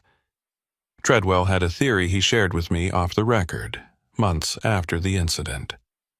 "Maybe you weren't the target," he said. "Maybe you were the test case. They wanted to see if the autonomous pursuit system worked, if they could coordinate it with human operators, if they could isolate a driver effectively. You survived, so the test failed, but they gathered data, learned from the mistakes, refined the system for next time." The thought that I'd been nothing more than a guinea pig in someone's experiment was somehow worse than being targeted for my cargo. I still drive, but I avoid I-40 between Kingman and Seligman, take the longer route through Vegas even though it adds time and fuel costs. Other drivers tell me they've heard stories about that stretch, about trucks that follow too closely, about rest areas where the custodial staff ask for help with problems that don't exist, about vehicles that seem to drive themselves. Most dismiss it as trucker legends, ghost stories to pass the time on long hauls, but I know different. Every time I see a dark Kenworth on the highway, my pulse quickens just slightly, and I find myself checking if it has proper markings, if it's maintaining normal following distance, if the driver looks alive and alert. Most times it's just a regular truck driven by a regular driver making a living like I am. But there's always that moment of uncertainty, that flash of memory from the night I was hunted by a dead man's truck, programmed to run me down. The technology exists, that's not in question. The autonomous system they found was real, functional, sophisticated enough to make tactical decisions. What's unknown is how many others are out there, how many trucks have been converted into remotely controlled or fully autonomous pursuit vehicles, how many drivers have been targeted and maybe didn't make it to tell the story. The authorities claim they've shut down the operation, arrested some low-level operators, seized equipment. But Treadwell told me privately they only scratched the surface, that the people with the real knowledge and resources disappeared before they could be identified.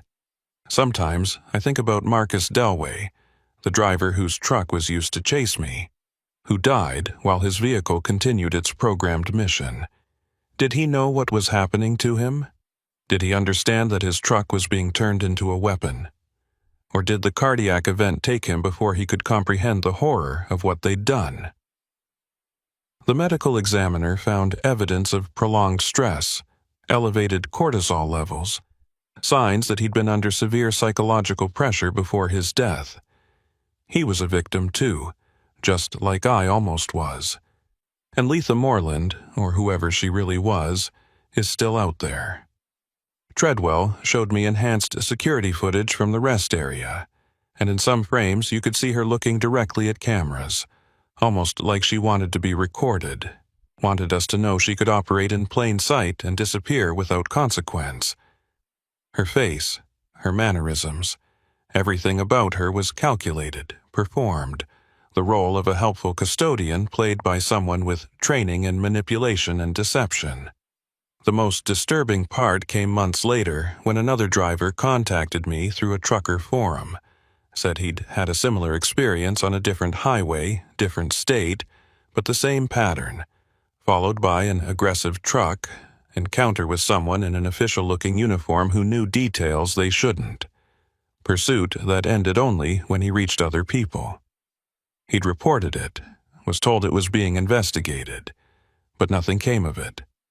He wanted to know if I thought there was a connection, if maybe we were dealing with something bigger than isolated incidents. I didn't know how to answer him. Part of me wanted to say it was all coincidence, separate events with surface similarities, but no real connection. But the other part, the part that had been hunted across the Arizona desert, that had looked into Letha Moreland's cold eyes and heard the dead man's truck roaring behind me, that part knew better. These weren't random crimes. These were tests or operations or experiments, pieces of something larger that we couldn't see.